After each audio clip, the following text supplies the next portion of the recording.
So hi students and welcome to today's video. आज की इस वीडियो में हम लोग स्टार्ट करने जा रहे हैं आप लोगों का नया चैप्टर जिसका नाम है इक्विलिब्रियम। थर्मोडायनेमिक्स अभी हम लोग खत्म करके आए हैं और थर्मोडायनेमिक्स के साथ जो दूसरा चैप्टर जो कि सबसे ज्यादा परेशान करता है बच्चों को वो रहता है अपने पास इक्विलिब्रियम। दो पार्ट में चैप्टर आपका डिवाइडेड रहेगा। एक पढ़ेंगे हम लोग यहाँ पर केमिकल इक्विलिब्रियम और उसके साथ साथ आयोनिक इक्विलिब्रियम। तो शुरुआत करेंगे सबसे पहले पार्ट से, part A which is chemical equilibrium. लेकिन उससे भी पहले जो सबसे ज्यादा जरूरी है वो है इस चैप्टर का इंट्रोडक्शन। तो इंट्रोडक्शन से शुरू करते हैं। सबसे पहले यहां पर समझेंगे जिसके ऊपर पूरा चैप्टर आपका बेस्ड है, विच इज इक्विलिब्रियम, कि मतलब इक्विलिब्रियम हमारे पास है क्या।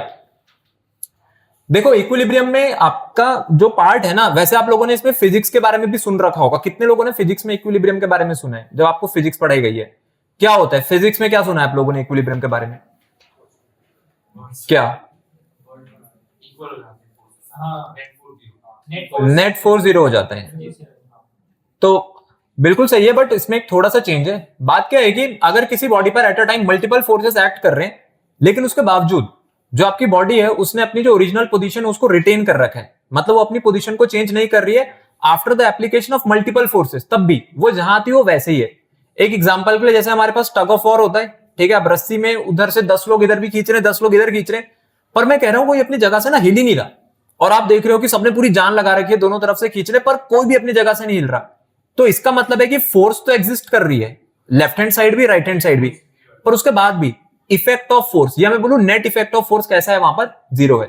ये पार्ट पढ़ाया जाता है आपको फिजिक्स में, जहां पर after the existence of multiple forces still net force कितना निकल करके आता है अपने पास? जीरो। तब कहते हैं कि भाई ये जो भी प्रोसेस चल रहा था अपने पास, ये किसमें मान लिया जाएगा? आपका इक्विलिब्रियम में। ठीक है, यही चीज अब आ जाएगी आपके पास केमिस्ट्री में। तो देखो जैसे ऊपर यहाँ पे लिखा हुआ भी है कि equilibrium is actually a state when forces from both the sides become equal. अब ये जो पार्ट है ना फोर्सेस वाला, ये फोर्सेस वाला पार्ट आपको कहां स्टडी कराएंगे हम लोग? ये फिजिक्स के लिए छोड़ देते हैं, ठीक है, इसको आप जाकर के पढ़ोगे फिजिक्स में। अब हम लोग बात करते हैं हमारे केमिस्ट्री की। केमिस्ट्री में बोला जाता है कि इक्विलिब्रियम जो है, इक्विलिब्रियम हमारे पास एक ऐसी स्टेट होगी जिस समय जो रेट ऑफ फॉरवर्ड रिएक्शन है वो किसके इक्वल हो जाएगा मेरे पास? यहां पर रेट ऑफ बैकवर्ड रिएक्शन के। ठीक है, मैं आपको सबसे आसान शब्दों में यहां पर समझाता हूं कि सबसे आसान शब्दों में आपके पास क्या हो सकता है। इक्विलिब्रियम ना, जब भी आपको कहीं पर इक्विलिब्रियम देखने को मिलेगा तो आप लोग सबसे पहले यहां पर मेरे पास एक एग्जांपल लेकर के चलना। जैसे मैं आपको बोलता हूं मेल्टिंग ऑफ आइस। देखो आपके पास ये जो आइस होती है ये कौन सी स्टेट में होती है? शुरुआत में आइस सॉलिड स्टेट में होगी। अब आपके पास कोई आइस ब्लॉक है यहां पे, ठीक है, आपने बोला कि मेरे पास ये जो आइस ब्लॉक था ये सॉलिड है। अभी इसका टेम्परेचर कितना रहा होगा मेरे पास? चलो आपने बोल दिया इसका जो टेम्परेचर है वो 0 डिग्री सेल्सियस है। लेकिन आपको पता है कि यही आइस ना, यही आइस जब वाटर भी बनेगी आगे, तो वाटर बनने के बाद भी जो इसका यहां पर टेम्परेचर निकल करके आया है, जब ये पिघल जाएगी अपने पास, तो ये क्या बन गई?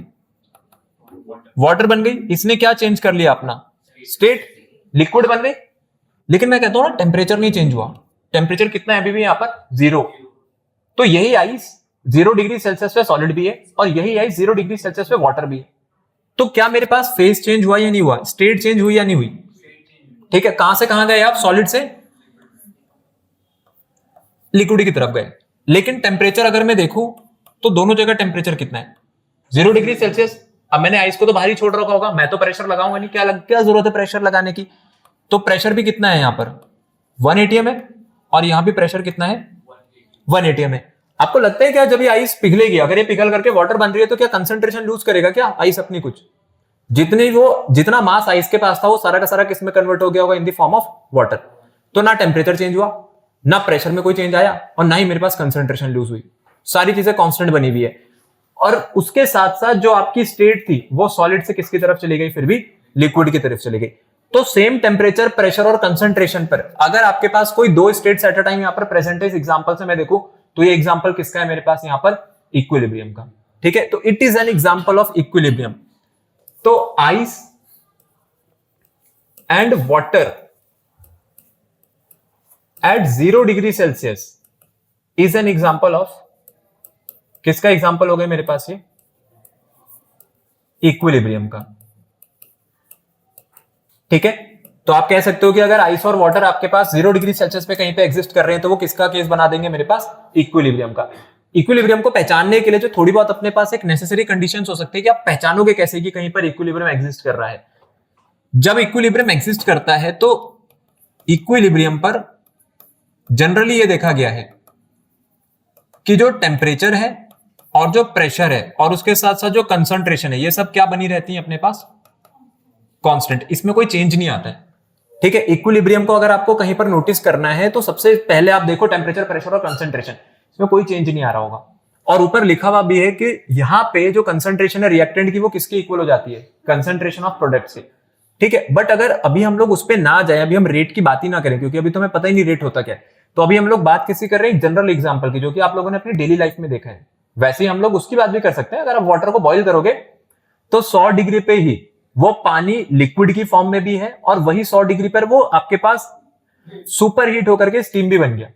ठीक है, तो स्टीम भी है और वाटर भी है, बट है दोनों 100 पर। तो वहां पर भी अगर आप ये चीज देखोगे तो वो प्रोसेस भी आपको एक इक्विलिब्रियम जैसा दिख जाएगा।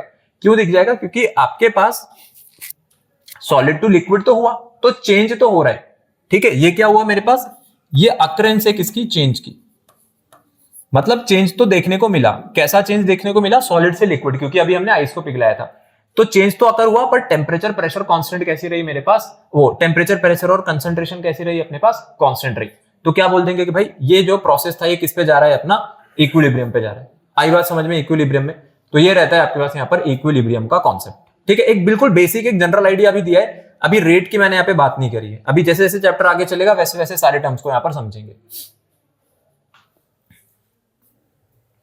चलो आगे देखते हैं यहाँ पर। अब जैसा कि अभी हम लोगों ने इक्विलिब्रियम की बात करी थी, अब जैसे यहाँ पे इक्विलिब्रियम स्टेट के लिए लिखा हुआ है, ये H2O लिक्विड और H2O आपका किस में कन्वर्ट हो रहा है, आगे वेपर में। ठीक है, आपको भी पता होगा कि अगर वाटर लिक्विड और वाटर ही वेपर में भी कन्वर्ट हो रहा है तो ये प्रोसेस कितने डिग्री पर हो सकता है, 100 डिग्री पर। 100 डिग्री सेल्सियस पे अगर आप देखोगे तो वहीं पर वाटर आपको 100 डिग्री में पानी भी दिख जाएगा और वहीं पर वाटर आपको स्टीम बनते हुए भी दिख जाएगी, और वो दोनों चीजें अपनी दोनों बॉडीज जो 100 डिग्री पे रही होंगी। लेकिन बात पता है क्या होती है, अगर आपने सोचो कि इसी के ऊपर ना जहां पर ये पूरा प्रोसेस चल रहा है, अगर इस पूरे प्रोसेस को मैं देखूं, मैं इसमें ऊपर से ले जाकर के एक प्लेट लगा देता हूं, कंडेंसिंग प्लेट, तो वो जो भाप निकल रही है वो ऊपर जाके ठंडी होगी, और जब ठंडी होगी तो वापस क्या बन जाएगी, पानी, है ना, लिक्विड बन जाएगी। तो एक स्टेज ऐसी आ सकती है कि जिस वक्त ऐसा हो कि जिस रेट से लिक्विड वेपर बना रहा था, अब उसी रेट से वापस क्या हो रही है, वेपर किस में कन्वर्ट हो रही है मेरे पास, लिक्विड में। अगर आपने ऐसी कोई स्टेज अचीव कर ली तो कहेंगे कि आपका प्रोसेस किस में आ गया मेरे पास, इक्विलिब्रियम में। तो अगर लिक्विड से वेपर जाना फॉरवर्ड है तो वेपर से लिक्विड आना क्या हो गया मेरे पास, बैकवर्ड। तो आपने रेट ऑफ फॉरवर्ड रिएक्शन को किसके इक्वल कर दिया होगा वहां पर, रेट ऑफ बैकवर्ड रिएक्शन के। आई बात समझ में? तो कहेंगे कि ये प्रोसेस अपने पास किस में काम कर रहे हैं, यहाँ पर इक्विलिब्रियम में काम कर रहे हैं। तो इसके लिए एक वर्ड यहां पर यूज हुआ है, वर्ड देख रहे हो आप लोग, यहां पर क्या यूज हो रखा है, डायनेमिक इक्विलिब्रियम। डायनेमिक जो नेचर है, भी डायनेमिक नेचर को हम लोग आगे स्टडी करेंगे कि डायनेमिक नेचर क्या होता है, बट अभी आप लोग ऐसा समझना जहां पर रिएक्शन चल रही हो, कोई प्रोसेस ऐसा होना चाहिए जिसकी अकरेंस जो है आपको दिखे, ऐसा ना लगे कि ये प्रोसेस रेस्ट पे है, स्टेशनरी है। ठीक है, दिखने में स्टेशनरी लग सकता है, मतलब आपको लगेगा कि कुछ नहीं हो रहा है, बट एक्चुअल में मॉलिक्यूलर लेवल पर वहां पर चेंजेस हो रहे हैं। ठीक है, जैसे मैं आपको वेसल में ही बोल दूं, अगर उस वेसल को आप गर्म कर रहे थे तो उस वेसल में से क्या हो रहा होगा, जो पानी है उसका लेवल नीचे जाना चाहिए क्योंकि सारी तो भाप बन रही है, पर वो स्टीम भी ऊपर जाके ठंडी होकर क्या बन जा रही, वापस वाटर बन जा रही। तो आपको लगेगा कि आपका प्रोसेस ना काम नहीं कर रहा। क्यों नहीं काम कर रहा? क्योंकि वाटर के लेवल में तो डिक्रीज आ ही नहीं रहा। वो क्यों नहीं आ रहा है? क्योंकि जिस रेट से पानी इवेपोरेट हो रहा है वो बॉयल होकर के ऊपर फिर वापस कंडेंस होकर क्या बन जा रहा है मेरे पास, वाटर बन जा रहा है, इसलिए नहीं आ रहा डिक्रीज। तो प्रोसेस तो चल रहा है but it appears to be stationary. ठीक है, तो ये कैसा नेचर होता है इक्विलिब्रियम का, डायनामिक। ठीक है, यहाँ पे प्रोसेस आपका डायनामिक है, मतलब चल रहा है, but it appears to be static for you. तो यहां पे हम लोग जब भी इस तरीके की रिएक्शन को लिखते हैं, इसको ऐसे लिखा जाता है कि A moles of A plus B moles of B, और इस एरो से हम लोग इसको रिप्रेजेंट करते हैं। ठीक है, ये जो फॉरवर्ड बैकवर्ड एरो है ना, ये फॉरवर्ड बैकवर्ड एरो आपको क्या बता रहा है, जैसे A और B ने कन्वर्ट होकर C और D बनाया, वैसे सेम C और D कन्वर्ट होकर के वापस क्या बना सकते हैं मेरे पास, A और B बना सकते हैं। तो यहां पर ये A और B को अगर आपने बोल दिया कि ये रिएक्टेंट साइड है तो वो RHS वाली क्या हो जाएगी आपके पास, प्रोडक्ट्स। हाँ, टेम्परेचर और जो प्रेशर रहता है ना, वो टेम्परेचर और प्रेशर जो रहेगा आपके पास, टेम्परेचर और प्रेशर जो कंडीशन है वो वहां पर चेंज नहीं हो रही होंगी। ठीक है, अभी देखेंगे उसको, आगे भी पढ़ेंगे। अगर वो भी चेंज होता है तो उसके साथ साथ फिर इक्विलिब्रियम पे क्या फर्क पड़ता है। ठीक है, अभी तो हमें देखना है कि भाई कॉन्सेंट्रेशन जो है, मेरा पहला काम है कि जो कंसंट्रेशन है यहाँ पर, वो कंसंट्रेशन क्या बनी रहे, वो बिल्कुल आपके पास कांस्टेंट बनी रहे, वो चेंज ना हो। ठीक है, तो ये जो भी मिक्सचर है उस वेसल में, जो भी मिक्सचर है वो क्या निकल करके सामने आएगा आपके पास, एक इक्विलिब्रियम वाला मिक्सचर। अभी इसको आगे पढ़ेंगे और अभी आपको यहाँ पर डिटेल में सारी चीजें यहाँ पर पढ़ाई जाएंगी। ठीक है, इतनी चीज आ गई आप लोगों को यहाँ पे समझ में। हाँ, मतलब ये रिएक्शन चल रही है ना, क्योंकि अभी ऑलरेडी आपका रिएक्टेंट प्रोडक्ट में कन्वर्ट हो रहा है। अब कोई रिएक्शन हो ही नहीं रही होगी तो मैं तो एरो बना ही नहीं सकता ना, क्योंकि रिएक्टेंट ने प्रोडक्ट में कोई कन्वर्जन दिखाया नहीं होगा, तो डायनेमिक नेचर है ही नहीं। तो अगर कोई प्रोसेस ही एग्जिस्ट नहीं कर रहा है तो फिर इक्विलिब्रियम की भी बात नहीं होगी। नॉर्मली अगर मैं बात करूं, आपने बोला कि आपने वाटर को ले जाकर के कहीं पे रख दिया, ठीक है, पानी को रख दिया, लेकिन वो वाटर ना मेरे पास वेपर में कन्वर्ट हो रहा, ठीक, और ना वो वाटर फ्रीज होकर के आइस बन रहा, वो वाटर था, वो वाटर ही है, तो कोई कन्वर्जन हुआ ही नहीं, कोई प्रोसेस हुआ ही नहीं। और अगर कोई प्रोसेस ही नहीं हुआ तो फिर इक्विलिब्रियम कैसा? तो इक्विलिब्रियम वहीं पर होगा जहां पर मेरे को कोई एक्चुअल में कोई प्रोसेस एग्जिस्ट होता हुआ दिखेगा, ठीक है। तो अपने पास अब यहां पे जो इंपॉर्टेंट चीज आती है वो क्या रहेगी, वो अब आपको यहां पर आगे सीखने को मिलेगी। अब जरा यहां पे आप लोग ध्यान देना, हम लोग जो सबसे पहला इक्विलिब्रियम पढ़ने जा रहे हैं वो कौन सा रहेगा अपने पास यहाँ पे, केमिकल इक्विलिब्रियम, ठीक है। केमिकल इक्विलिब्रियम का मतलब है एक ऐसा इक्विलिब्रियम जो कि किसी केमिकल चेंज से रिलेट करेगा। दो तरीके के चेंज होते हैं हमारे पास, एक फिजिकल चेंज होता है और दूसरा कौन सा होता है अपना, केमिकल चेंज होता है। तो केमिकल इक्विलिब्रियम को पढ़ा जाएगा फॉर अ केमिकल चेंज। आपके पास तीन कंडीशन यहाँ पे लिखी हुई है कि केमिकल इक्विलिब्रियम कहां पर पढ़ते हुए आप देखोगे, कहां पर आपको एग्जिस्ट होता हुआ दिखेगा। पहला क्या है, ऐसी रिएक्शंस जो कि प्रोसीड करेंगे nearly to completion. Nearly to completion का मतलब है कि पता है ये कौन सा केस है, ये वो केस है जिसमें रिएक्टेंट जो थे ना वो नियरली 0% होने वाले हैं। तो मुझे आप बता सकते हो जो प्रोडक्ट थे वो कितने होने वाले होंगे, वो जस्ट 100% बन गए होंगे, मतलब रिएक्टेंट पूरा खत्म होने वाला है और प्रोडक्ट आपके पास पूरा बनने वाला है। तो प्रोडक्ट किसको रीच कर रहा है, प्रोडक्ट तो रीच कर रहा है आपके पास 100% को, और वैसे रिएक्टेंट किसको रीच कर रहा है आपके पास, 0 को। तो कंसंट्रेशन को ना इस तरीके से डिनोट करते हैं हम लोग। तो इन दिस केस जो कंसंट्रेशन ऑफ रिएक्टेंट है वो किसको अप्रोच कर रही है, 0 को, और प्रोडक्ट की कंसंट्रेशन किसको अप्रोच कर रही है मेरे पास, 100% को, ठीक है। तो यहां पर लिखा हुआ है कि अगर नियरली कंप्लीशन तक मैं पहुंच जाऊं तो only negligible concentration of the reactants are left. Negligible का मतलब है कि वही 0 को अप्रोच कर रही है।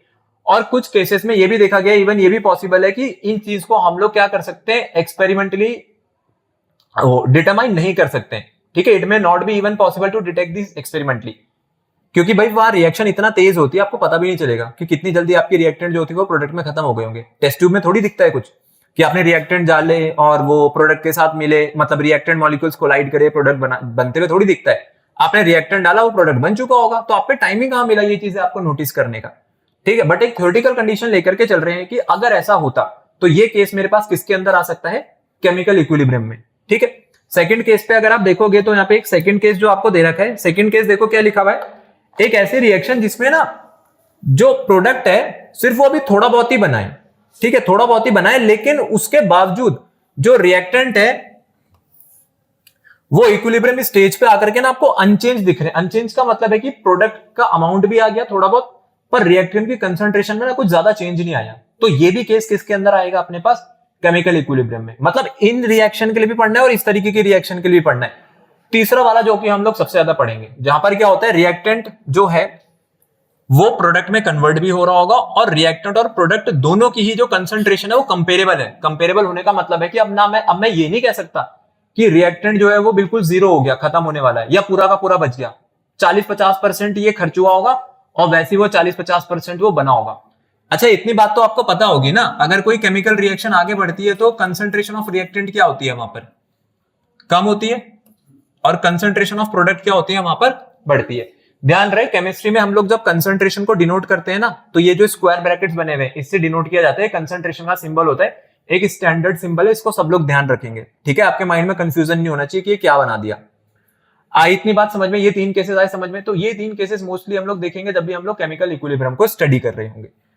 तो केमिकल इक्विलिब्रियम का ये अभी जस्ट एक अपने पास इंट्रोडक्शन है। जैसा मैंने बोला था, ये 2 पार्ट में आपका चैप्टर डिवाइडेड रहेगा। अब देखते हैं आगे कि जो फिजिकल प्रोसेस है ना, केमिकल पर भी आएंगे, पर पहले आपको कहां से शुरू करवाएंगे हम लोग इक्विलिब्रियम, फिजिकल प्रोसेस से। ये आपके सामने ना 5 तरीके के कन्वर्जन बने हुए हैं। ये 5 तरीके के जो कन्वर्जन बने हुए हैं, अगर आप इस पे ध्यान दोगे तो ये सारे के सारे कैसे प्रोसेस है मेरे, फिजिकल। क्यों है फिजिकल? लिक्विड से अगर गैस कन्वर्ट हो रही है, ये फिजिकली हो सकता है, ये कोई केमिकल चेंज नहीं है। सॉलिड से लिक्विड, गैस से solution, solid to solution, solid से गैस, ये पांचों के पांचों केसेस कैसे हो गए अपने पास यहाँ पर, फिजिकल प्रोसेस वाले केस हो गए, ठीक है। अभी ये कैसे एग्जिस्ट भी करते हैं, अभी अगला हम लोग उसी का एग्जांपल पढ़ने जा रहे हैं। आ रही है बात समझ में? यहाँ पर जो आपको बताया जा रहा है, यहाँ पे अगर इन सभी प्रोसेसेस को आप देखोगे तो इन सभी जगह आपको एक इक्विलिब्रियम एग्जिस्ट होता हुआ दिखेगा। कैसे दिखेगा अभी आपको अगला पढ़ाएंगे। तो अगर यहां पर इक्विलिब्रियम आ गया तो वो इक्विलिब्रियम फिजिकल प्रोसेस का है। और है तो कैसे है, देखो सबसे पहला आपके पास जो इसमें आ रहा है कौन सा इक्विलिब्रियम है, ये मेरे पास solid liquid equilibrium. Solid liquid equilibrium जहां से आज हम लोगों ने क्लास स्टार्ट करी थी, क्लास स्टार्टिंग में हम लोगों ने किसका एग्जांपल लिया था, सॉलिड से लिक्विड का। आइस, आइस थी ना, आइस मेल्ट होकर के क्या बना रही थी, वाटर, मतलब लिक्विड में कन्वर्ट हो रहा था।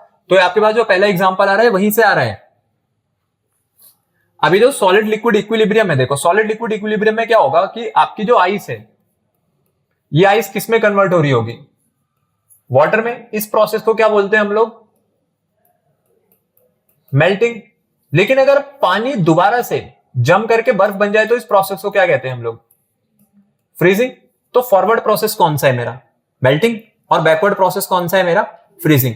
तो अगर आपका rate of melting of ice is equal to the rate of freezing of water हो जाए तो इसका मतलब ये कौन सा कंडीशन है आपकी, इक्विलिब्रियम की है। तो इक्विलिब्रियम पर जिस रेट से आपकी आइस पिघल रही थी उसी रेट से वापस से पानी जम करके क्या बना रहा होगा, आपका आइस बनाता हुआ आपको दिख जाएगा। ठीक है, तो यहां पर लिखा हुआ भी the temperature at which the solid and liquid form of a pure substance are in equilibrium at the atmospheric pressure is called the normal freezing point. अभी तक आप लोगों को फ्रीजिंग पॉइंट के बारे में नहीं पता होगा कि फ्रीजिंग पॉइंट क्या होता है। ठीक है, और वैसे ये और होना चाहिए, फ्रीजिंग पॉइंट या मेल्टिंग पॉइंट मेरे पास क्या होता है। तो जो फ्रीजिंग पॉइंट होता है ना किसी भी सब्सटेंस का, वो इस बात को बताता है कि एक ऐसा टेम्परेचर जिस समय प्योर फॉर्म लिक्विड किसमें कन्वर्ट हुआ होगा, आपके पास सॉलिड में। और ध्यान रहे उस समय अपने पास प्रेशर क्या होना चाहिए, एटमॉस्फेरिक प्रेशर होना चाहिए। तो वो टेम्परेचर क्या काउंट कर जाता है आपके पास, फ्रीजिंग पॉइंट। और वैसे ही मेल्टिंग बन जाएगा। मेल्टिंग क्यों बन जाएगा, जब आपका सॉलिड किसमें कन्वर्ट हो रहा होगा आगे, लिक्विड में, at that temperature and at that pressure. ठीक है, सॉलिड लिक्विड इक्विलिब्रियम आया यहां पर समझ में। सॉलिड लिक्विड इक्विलिब्रियम जो है, इसमें एग्जांपल आप सबसे अच्छा आइस और वाटर का ले सकते हो, इसलिए उसको लिखा हुआ है। आगे आ जाते हैं यहां पर, यह आपके पास लिक्विड और वेपर इक्विलिब्रियम।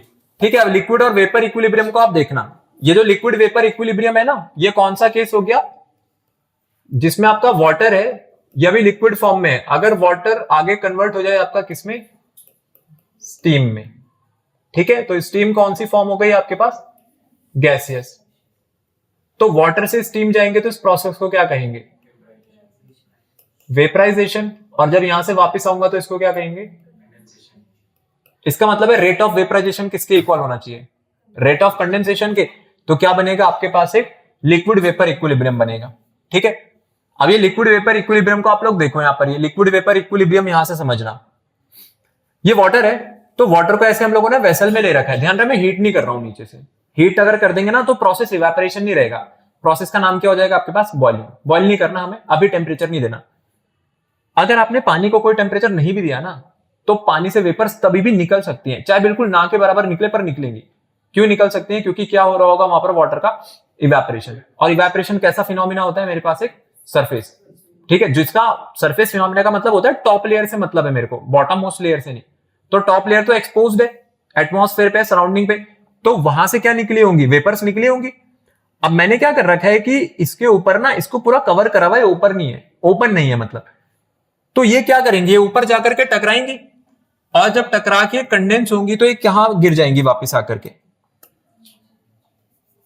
तो ये जो प्रोसेस है, इस प्रोसेस में क्या हो रहा है, इस प्रोसेस में जो आपके पास वेपर्स हैं वापस ठंडी होकर के किस में गिर रही हैं, इसी वेसल में। तो पहले तो क्या हुआ, पहले आपका जो वाटर था, पहले आपका वाटर आगे गया, किसमें गया, वेपर्स में। तो वाटर ने वेपर बनाया तो कंडेंसेशन, और वो वाटर ने वेपर बनाया तो आपके पास क्या हुआ, वेपराइजेशन। और जब आपकी वेपर वापस ठंडी होकर के वाटर बनी तो वो क्या हुआ अपने पास, कंडेंसेशन। तो रेट ऑफ इवेपोरेशन किसके इक्वल हो गया होगा यहाँ पर, रेट ऑफ कंडेंसेशन के। तो अगर ऐसा हो जाता है तो ये कौन सा इक्विलिब्रियम काउंट होगा मेरे पास, एक लिक्विड वेपर इक्विलिब्रियम। ठीक है, यहाँ पे जो राइट हैंड साइड आप ये देख रहे हो, यहाँ पे राइट हैंड साइड ये हम लोगों ने मरकरी की जो ट्यूब लगा रखी है ना, इसमें क्या है, इसमें मरकरी रखा हुआ है। ये इसलिए रखा हुआ है ताकि आप प्रेशर भी चेक करते रहो, ये प्रेशर नापता रहेगा कि भाई प्रेशर चेंज कितना आ रहा है। क्योंकि अगर मरकरी का लेवल राइज होगा, मरकरी का लेवल कब राइज हो सकता है, जब अंदर प्रेशर बढ़ेगा। ठीक है, तो आप नाप लोगे कि कितना mm ऑफ मरकरी यहां पे चढ़ा। ठीक है, और अगर अंदर प्रेशर कम होने लगा तो मरकरी का लेवल घटेगा, क्योंकि हायर प्रेशर से लोअर प्रेशर ही फ्लो करती है चीजें। तो यहाँ पे जो प्रेशर है वो घटने लग रहा होगा, इसका मतलब वो भी आपको दिख जाएगा वहां पर mm ऑफ मरकरी में कि कितना चेंज आ रहा है अपने पास। तो इसलिए हम लोगों ने इसको यहाँ पर अपने यहाँ पे नोटिस में रखा हुआ है। किस लिए रखा हुआ है, ताकि आप प्रेशर को जो है वो यहाँ पे नोट कर सको। तो धीरे धीरे ये देखा जाएगा कि जो लिक्विड है ना, वो टाइम के साथ क्या होगा कि ये जो लिक्विड है, अब इसको अगर आप सोचो कि मैं इसको ओपन कर देता, अगर ओपन कर देते तो क्या हो जाता, सारा का सारा लिक्विड यहां से बाहर निकल जाता। क्या तब कोई इक्विलिब्रियम आ सकता था क्या इसमें? नहीं, क्योंकि लिक्विड क्या कर गया, वो तो एस्केप कर जाएगा इसको। तो आपको इसको बंद रखना पड़ेगा ताकि आप देख सको कि किस रेट से मेरे पास पानी जो है वो पहले वेपर बना और उसके बाद वेपर वापस होकर के ठंडी होकर के वापस वाटर की फॉर्म ले ली उसने। हाँ, मैंने आपको बोला ना कि ये पूरा जो हम लोग यहाँ पे एक्सपेरिमेंट कर रहे हैं रूम टेम्परेचर पे करेंगे, आप इसको बॉयल नहीं करोगे।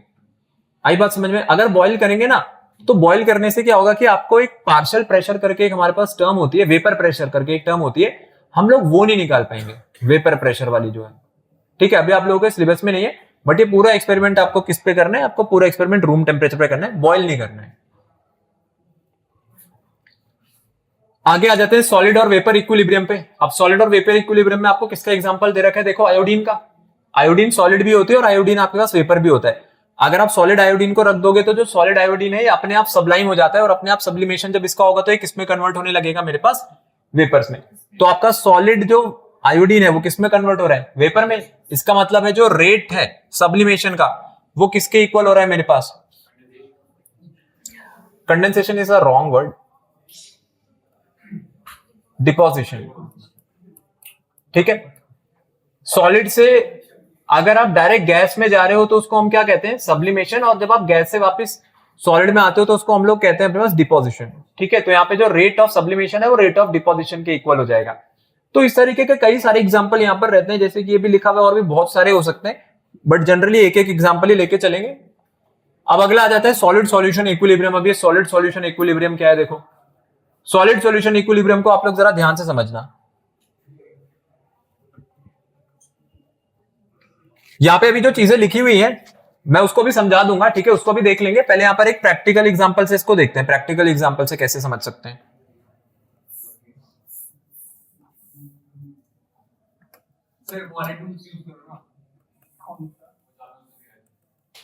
क्या यूज करना है? अरे वो इसमें काम नहीं आते हैं,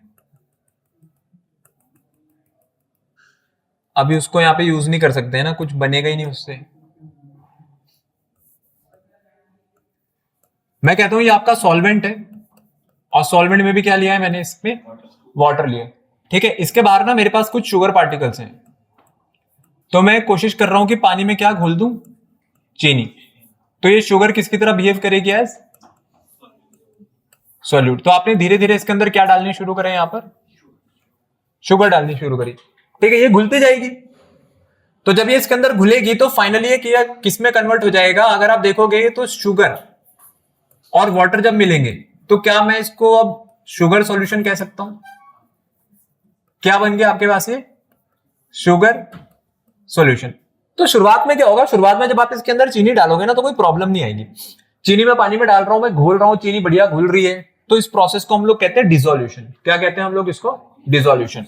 तो डिसोल्यूशन में क्या हो रहा है, डिसोल्यूशन में ना आपकी चीनी पानी में घुल रही है, मतलब सॉल्यूट और सॉल्वेंट मिलकर के क्या बना रहे हैं, सॉल्यूशन बना रहे हैं।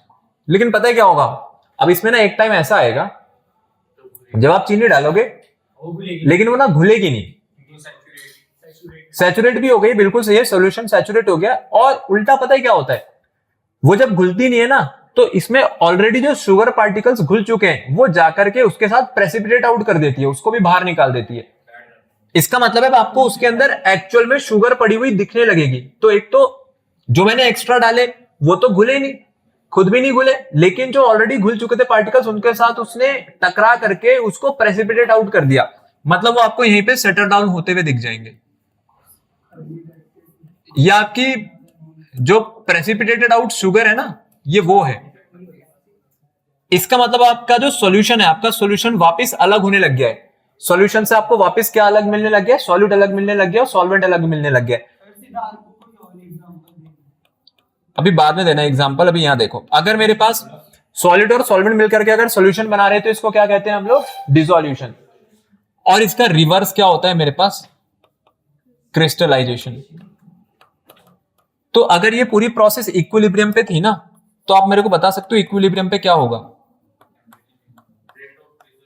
इक्विलिब्रियम पे, बिल्कुल सही। रेट ऑफ डिसोल्यूशन किसके इक्वल हो जाएगा? रेट ऑफ क्रिस्टलाइजेशन के। मतलब जिस रेट से चीनी पानी में घुल रही है उसी रेट से वो चीनी पानी से बाहर भी आ रही है, ठीक है। तो rate of dissolution is equals to rate of crystallisation. आई बात समझ में?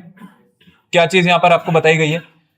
तो ये होता है आपके पास कैसा इक्विलिब्रियम, जो कि सॉल्यूशन के साथ एस्टैब्लिश हुआ है, और आपका जो शुगर है वो शुगर कौन से फॉर्म में थी? वो सॉलिड फॉर्म में थी। तो अब इक्विलिब्रियम सॉलिड और लिक्विड में नहीं आ रहा है, इक्विलिब्रियम किस में आ रहा है? सॉलिड और सॉल्यूशन में। तो जो चीज हम लोगों ने वहां पे पढ़ी है आप देख सकते हो, उसके बारे में यहाँ पर थ्योरी में आपको लिख करके दे रखा है, ठीक है।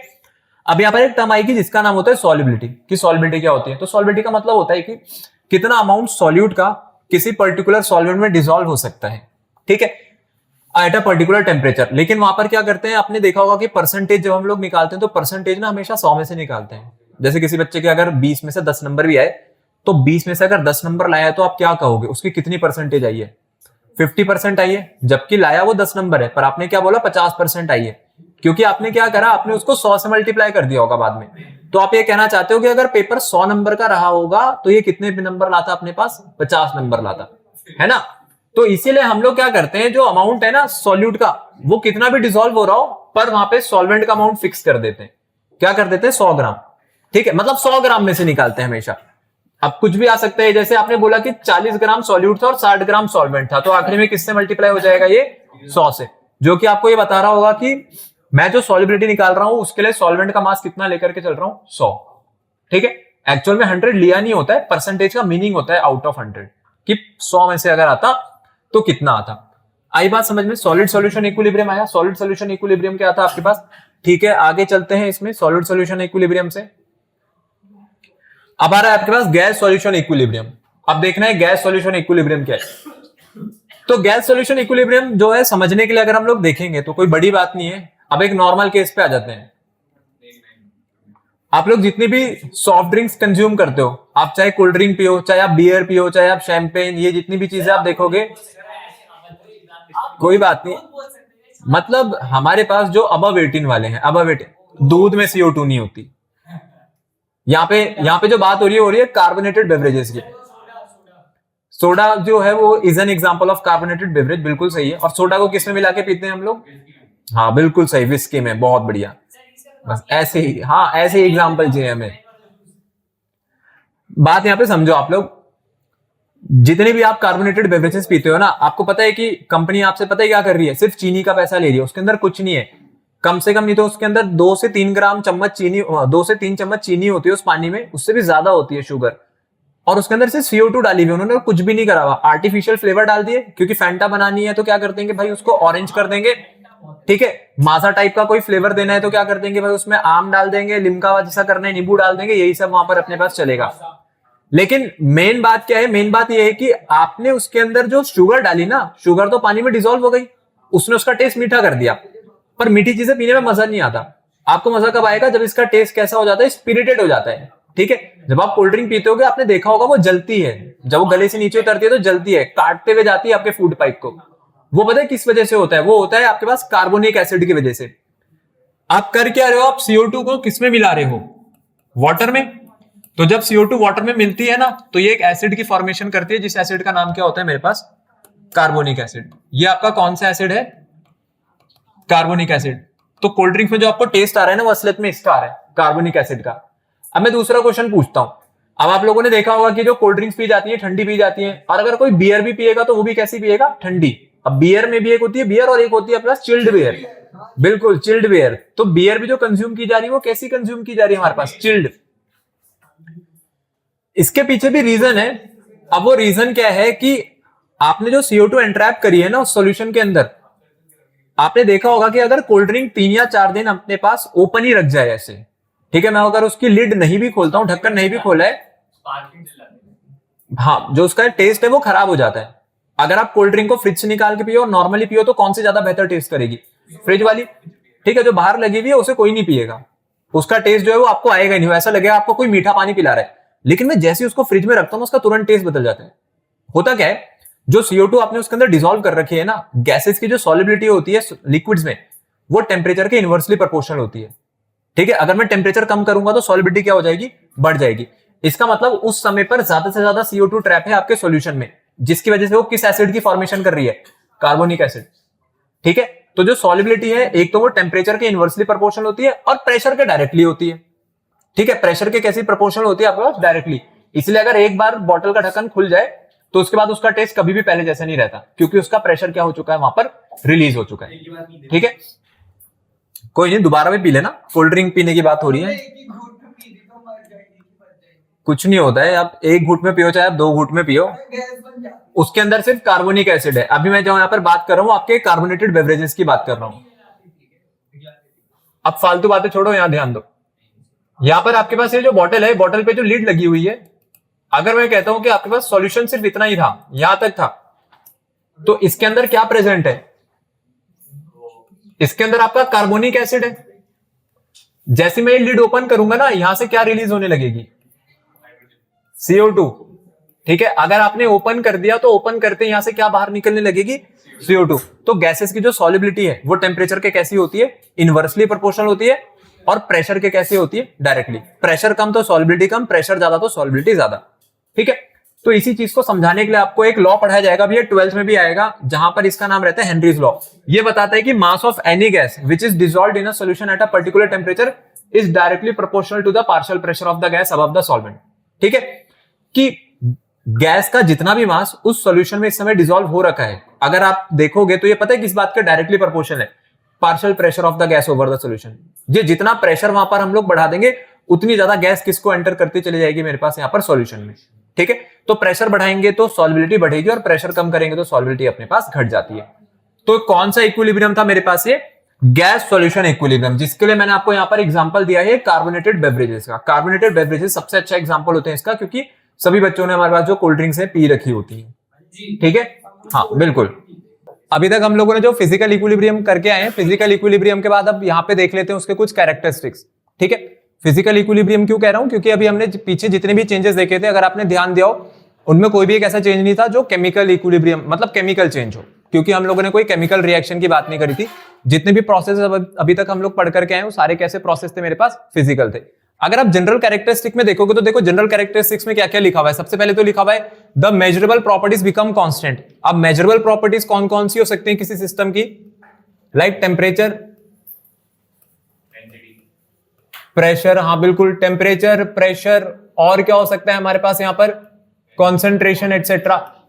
तो कंसंट्रेशन होगी और भी कई सारी चीजें हो गई, ये मेजरेबल प्रॉपर्टीज है। फिर क्या लिखा हुआ है, it can be established only in closed vessel. Close vessel में ही इसको क्यों देख सकते हैं हमेशा, अगर आपने वेसल ओपन कर दी होगी तो होगा क्या, जो आपके पास मैटर एक्सचेंज है ना, वो मैटर एक्सचेंज भी सराउंडिंग के साथ होने लगेगा। ठीक है, तो मैटर एक्सचेंज नहीं होना चाहिए वहां पर, क्योंकि अगर आप ओपन कर दोगे तो जैसे कल हम लोगों ने देखा था एक लिक्विड गैस इक्विलिब्रिया, तो लिक्विड गैस इक्विलिब्रिया अचीव नहीं करा जा सकता है, क्योंकि आपको क्या चाहिए, आपको चाहिए कि सेम टाइम पर जो लिक्विड है वो इवेपोरेट भी हो और वही कंडेंस होकर के वापस भी गिरे, तो आपको कंटेनर बंद ही रखना पड़ेगा। ठीक है, और क्या क्या चीजें यहाँ पे लिखी हुई है, the opposing forces become equal equilibrium पे। जैसे इसका सबसे अच्छा एग्जांपल क्या था कल, वो इवेपोरेशन वाला। आपने बोला था रेट ऑफ इवेपोरेशन किसके इक्वल हो गया था, रेट ऑफ कंडेंसेशन के, क्योंकि एक फोर्स ऐसा है जो कि लिक्विड से गैस में कन्वर्ट करना चाहता है और एक फोर्स गैस से लिक्विड आना चाहता है। तो ये दोनों फोर्सेस का जो नेचर अपने पास वो कैसा आ गया था, बिल्कुल सेम निकल करके या इक्वल निकल करके आ गया था। फिर आ जाते हैं सबसे इंपॉर्टेंट चीज पर, जो कि हम लोगों ने कल डिस्कस करी थी, जिसके बारे में लिखा है equilibrium is dynamic in nature. देखो डायनेमिक का मतलब क्या होता है, डायनेमिक का मतलब ये होता है कि ये मूविंग है। इक्विलिब्रियम जो आपके पास वो डायनेमिक नेचर का है, प्रोसेस नहीं, इक्विलिब्रियम डायनेमिक नेचर का है। कहने का मतलब ये होता है कि इक्विलिब्रियम ना टाइम टाइम पे खुद को शिफ्ट भी कर सकता है। अगर आपके रिएक्शन में किसी भी समय पर कंसंट्रेशन चेंज कर दी जाए रिएक्टेंट की या प्रोडक्ट की, तो इक्विलिब्रियम भी खुद को क्या करेगा, वहां पर अपने पास चेंज करेगा। तो ये डायनेमिक इक्विलिब्रियम है। ठीक है, ये डायनेमिक नेचर होता है अपने पास इक्विलिब्रियम का। फिर यहाँ पे लिखा हुआ है कि इक्विलिब्रियम पर कंसंट्रेशन जो है वो कैसे हो जाती है, कांस्टेंट हो जाती है, हम लोग पढ़ चुके थे। और मैग्नीट्यूड जो है इक्विलिब्रियम वैल्यू का, वो किस बात का इंडिकेशन होता है मेरे पास, extent of reaction. Extent of reaction का मतलब होता है कोई भी रिएक्शन किस हद तक आपके पास आगे बढ़ सकती है। ठीक है, अभी इसको आगे देखेंगे कि कैसे अपने पास ये चीजें निकाली जाती है।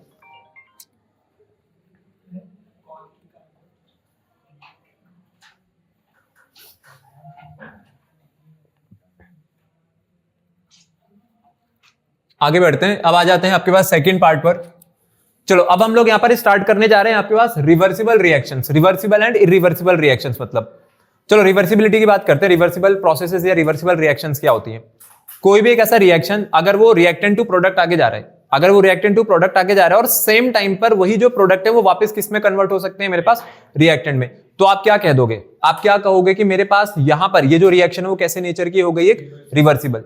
क्योंकि अगर रिएक्टेंट प्रोडक्ट में कन्वर्ट हो सकता है तो प्रोडक्ट भी किस में कन्वर्ट हो सकते हैं? मेरे पास रिएक्टेंट में कन्वर्ट हो सकता है। अब आपके पास देखो यहां पर कई सारे एग्जांपल लिखे हुए हैं इसके लिए। यहां पर देखो आप लोग, अब पहली जो रिएक्शन यहां पर लिखी हुई है, सबसे पहले क्या आ रहा है? यहाँ पे कैल्शियम कार्बोनेट है। आपको पता होगा जब कैल्शियम कार्बोनेट का डिसोसिएशन होता है तो कैल्शियम ऑक्साइड बनता है और साथ में कौन सी गैस रिलीज होती है? यहां से CO2। अभी जो प्रोसेस है ना रिवर्सिबल है। क्यों रिवर्सिबल है? अगर कैल्शियम ऑक्साइड दोबारा रिएक्ट कर जाए CO2 के साथ तो वापस क्या बन जाएगा आपके पास? Calcium carbonate. ठीक है, इस तरीके से हमारे पास एक तो HI की फॉर्मेशन लिखी है, हाइड्रोजन आयोडाइड, जो कि हाइड्रोजन और आयोडीन मिलकर बनता है। N2O4 का डीकंपोजिशन है, नाइट्रोजन और हाइड्रोजन मिलकर के अमोनिया बना रहे हैं। सारी की सारी जो रिएक्शंस है कैसे नेचर की है मेरे पास? रिवर्सिबल। ठीक है, ये सब रिवर्सिबल नेचर के रिएक्शंस है। अब आप लोग यहां पर एक चीज समझना, मैं आपको जैसे एक एग्जांपल देता हूं कि ये चीजें होती कैसे हैं। मतलब यहां पर अगर हम लोग इसको समझना चाहे तो क्या इसमें एग्जांपल लिया जा सकता है? सोचो अपने पास एक आयरन है। अगर आयरन की रिएक्शन होती है ना वाटर के साथ, तो आपको पता है यहां पे क्या बनता है? यहां पे बनता है Fe3O4 और उसके साथ साथ एक गैस रिलीज होती है। कौन सी होती है अपने पास? हाइड्रोजन गैस होती है। ठीक है, ये जो हम लोगों ने यहां पे एग्जांपल लिया Fe+H2O का, अगर आपका आयरन रिएक्ट करता है ना स्टीम के साथ तो वो Fe3O4 की फॉर्मेशन करता है और वहां पे क्या होती है? हाइड्रोजन गैस रिलीज होती है। अब इसका एग्जांपल देखो कैसे लिया जा सकता है। सोचो आपने क्या करा होता है, एक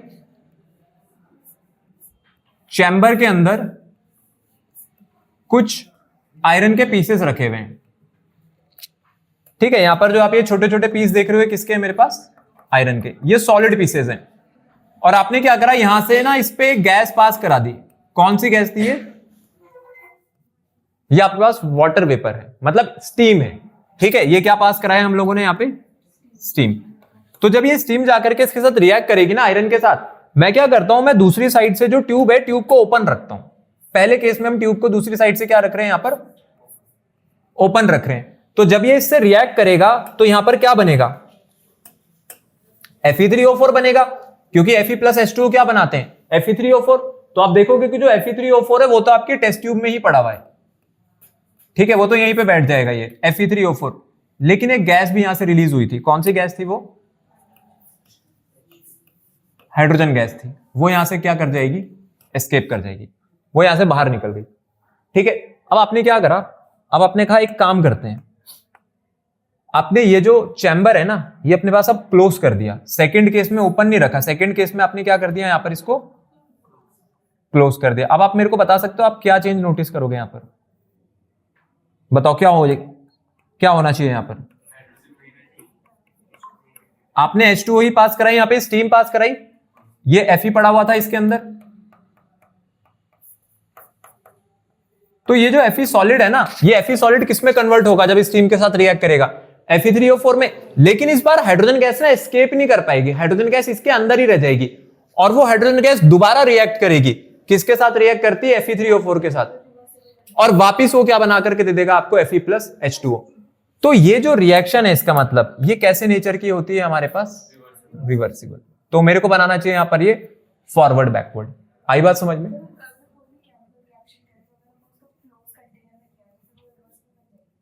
कंटेनर कम से कम क्लोज होना चाहिए, नहीं तो आपके पास जैसे गैस है वो गैस एस्केप कर रही होगी वहां से।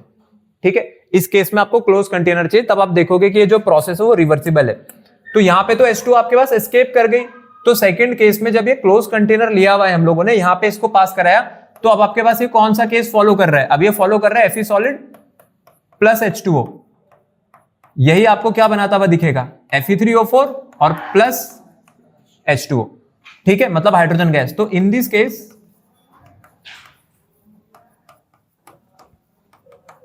Hydrogen will remain in vessel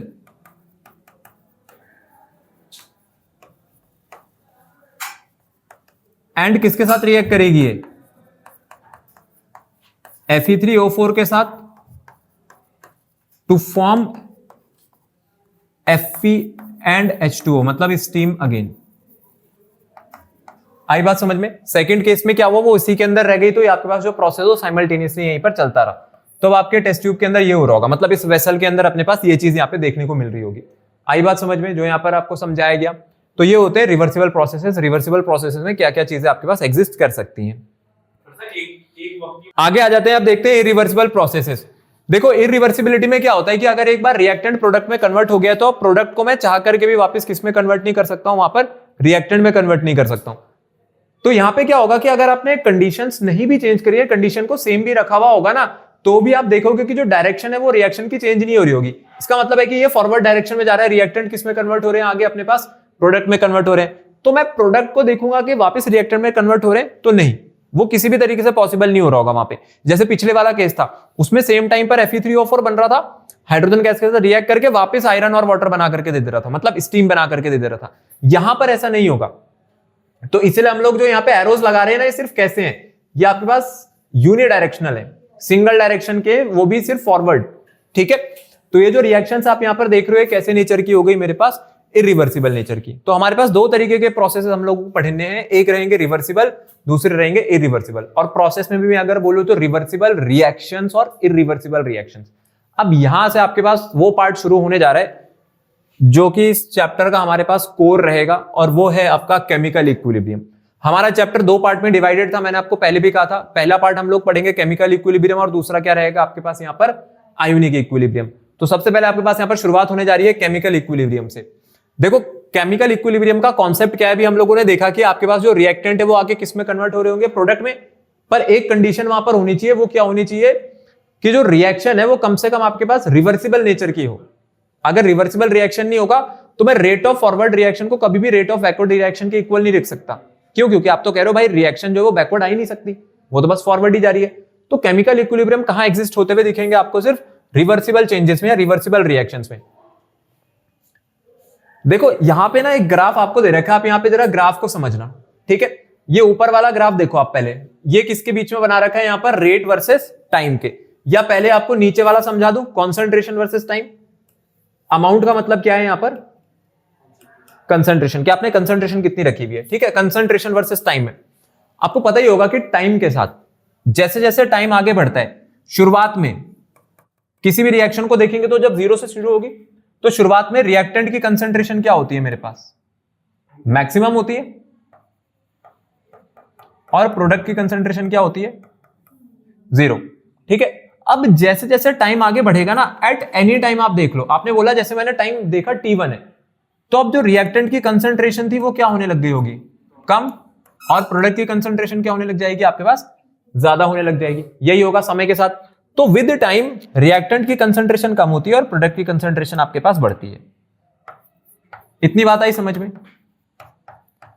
ठीक है, ये चीजें जो छोटी छोटी चीजें आपको हेल्प करेंगी जब आप न्यूमेरिकल अपने पास हैंडल करोगे, क्योंकि वहां पर भी ये चीजें आपको जब दिमाग में रखोगे तभी आप न्यूमेरिकल कर पाओगे।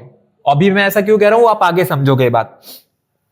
तो मैंने बोला समय के साथ रिएक्टेंट की कंसंट्रेशन ने कम होना है और प्रोडक्ट की कंसंट्रेशन ने अपने पास यहां पे बढ़ना है। ठीक है, तो क्या ये ग्राफ सही है? देखो बिल्कुल सही चीज बता रहा है। जब टाइम जीरो है, जब टाइम जीरो है तो रिएक्टेंट की कंसंट्रेशन मैक्सिमम है, और जैसे जैसे टाइम आगे बढ़ रहा है ये कम हो रही है। ठीक है, और शुरुआत में प्रोडक्ट की कंसंट्रेशन क्या है मेरे पास? जीरो है, और जैसे जैसे टाइम आगे बढ़ा आपके पास प्रोडक्ट की कंसंट्रेशन क्या होती चली गई? बढ़ती चली गई। लेकिन आप लोगों ने एक समय ऐसा देखा जिसके बाद ना कंसंट्रेशन में कोई चेंज नहीं आ रहा है। क्या आप लोग इस चीज को देख पा रहे हो क्या ग्राफ से? आप इसके बाद देखो, इस पॉइंट के बाद, मतलब इस समय के बाद देखो, जो लाइंस है ना कंसंट्रेशन की विद टाइम वो कांस्टेंट हो गई है। मतलब समय तो आगे बढ़ रहा है पर कंसंट्रेशन चेंज नहीं हो रही, ना रिएक्टेंट की चेंज हो रही, ना अपने पास प्रोडक्ट की। इसका मतलब है आपकी रिएक्शन ने क्या अचीव कर लिया है?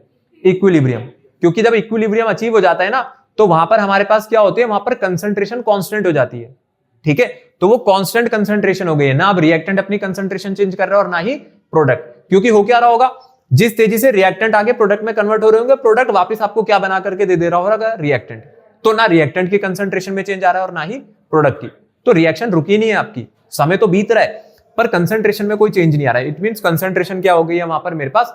कांस्टेंट हो गई है। आई इतनी बात समझ में? कंसंट्रेशन क्या हो गई है अपने पास वहां पर? कांस्टेंट हो गई है।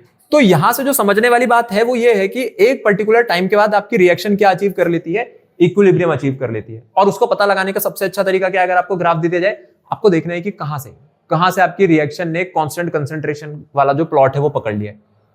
अब आप ऊपर वाली देखो, ऊपर वाली अगर आप ग्राफ को देखोगे तो ये रेट वर्सेस टाइम ग्राफ है।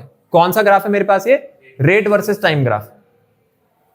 तो अगर आपकी रिएक्शन रिएक्टेंट टू प्रोडक्ट काम कर रही है, कोई भी रिएक्शन कैसे काम करती है? हमेशा रिएक्टेंट से प्रोडक्ट की तरफ, है ना। तो जो रेट ऑफ रिएक्शन होता है, अगर मैं रेट ऑफ रिएक्शन को देखूंगा तो उसमें क्या होता है कि आपके लिए चाहे मैं रिएक्टेंट के हिसाब से निकालूं चाहे मैं प्रोडक्ट के हिसाब से निकालूं, रेट सेम ही आएगा। क्योंकि भाई जिस तेजी से, एक ऐसा समझना कि अगर मैं यहां पर कहीं पे भी मैं, अगर जैसे आप देखते हो ना मनी इन्वेस्ट करते हैं हम लोग स्टॉक मार्केट में, किसी को गेन होता है तो किसी को लॉस होता है। तो सिंपल सी बात है, अगर सिर्फ दो ही लोग ट्रेड कर रहे होते और अगर मैं मनी लूज कर रहा होता तो सामने वाला गेन करता। तो जिस तेजी से मेरा पैसा डूबता उसी तेजी से उसका पैसा क्या होता? बढ़ता। तो चाहे मैं रेट मेरे हिसाब से निकालूं उसका मनी का लूज होने का, चाहे मैं उसके हिसाब से निकालूं गेन होने का, वो परसेंटेज सेम आएगा। अगर मैंने 10% पैसा लूज करा होगा तो सामने वाले ने कितना गेन कर लिया होगा? 10%। तो बात यह है कि वो 10% दोनों के लिए कांस्टेंट है, बट एक के लिए नेगेटिव में है और एक के लिए किस में है? वो मेरे पास पॉजिटिव में। वैसे यहां पर होता है जो रेट होता है रिएक्टेंट के हिसाब से, आप मेरे को बताना रेट ऑफ रिएक्शन नेगेटिव होगा या पॉजिटिव होगा? रिएक्टेंट के हिसाब से नेगेटिव होगा। क्यों होगा? क्योंकि रिएक्टेंट की जो कंसंट्रेशन है टाइम के साथ वो क्या होती है? डिक्रीज होती है। और प्रोडक्ट की कंसंट्रेशन टाइम के साथ क्या होती है? मेरे पास इंक्रीज होती है। देख रहे हो यहां पर रेट, ये फॉरवर्ड रेट है। फॉरवर्ड रेट क्यों दे रखा है? क्योंकि रिएक्टेंट, फॉरवर्ड रेट का मतलब है रिएक्टेंट किस में कन्वर्ट हो रहे होंगे? प्रोडक्ट में। और रिवर्स रेट का मतलब है प्रोडक्ट किस में कन्वर्ट हो रहा होगा? उल्टा। इसीलिए फॉरवर्ड रेट जो है आपके पास वो टाइम के साथ क्या हो रहा है? कम हो रहा है, और रिवर्स वाला रेट टाइम के साथ बढ़ रहा है। लेकिन एक समय ऐसा आया जिसके बाद ये कैसे हो गए? बिल्कुल कांस्टेंट हो गए। तो ये पॉइंट कौन सा रहा होगा मेरे पास? ये फिर आपके पास इक्विलिब्रियम का पॉइंट है, जिसके बाद जहां पे आपके रिएक्शन को कह रहे हैं चाहे भाई फॉरवर्ड से निकालो चाहे आप बैकवर्ड से निकालो, आंसर सेम आएगा। इसका मतलब है रेट ऑफ फॉरवर्ड रिएक्शन किसके इक्वल हो चुका है? रेट ऑफ बैकवर्ड रिएक्शन के। तो ये मेरे पास अब सिनेरियो बन गया किसका? हमारा इक्विलिब्रियम का। आई इतनी बात समझ में? यहां तक जो आपको बताया गया है, ठीक है। तो अब उसी के बारे में देखो, यहां पर ये सारी चीजें लिखी हुई हैं, जो मैंने आपको समझाया है उसी को यहां पर अपने पास आप लिखा हुआ देख सकते हो। ठीक है, कह रहे हैं कि स्टेज आएगी, कैसा समय आएगा जब रेट ऑफ फॉरवर्ड रिएक्शन किसके इक्वल हो जाएगा? मेरे पास रेट ऑफ बैकवर्ड रिएक्शन के। और इसी को हम लोग क्या कहते हैं? इसी को हम लोग कहते हैं केमिकल इक्विलिब्रियम। तो अब आई बात समझ में, केमिकल इक्विलिब्रियम क्या होता है? तो ये हमेशा एक केमिकल चेंज में या केमिकल रिएक्शन में होगा। ठीक है, फिजिकल प्रोसेस में नहीं देखना है, कहां देखना है अपने को? ये केमिकल प्रोसेस में। आई बात समझ में? तो ये हो गया हमारा केमिकल इक्विलिब्रियम।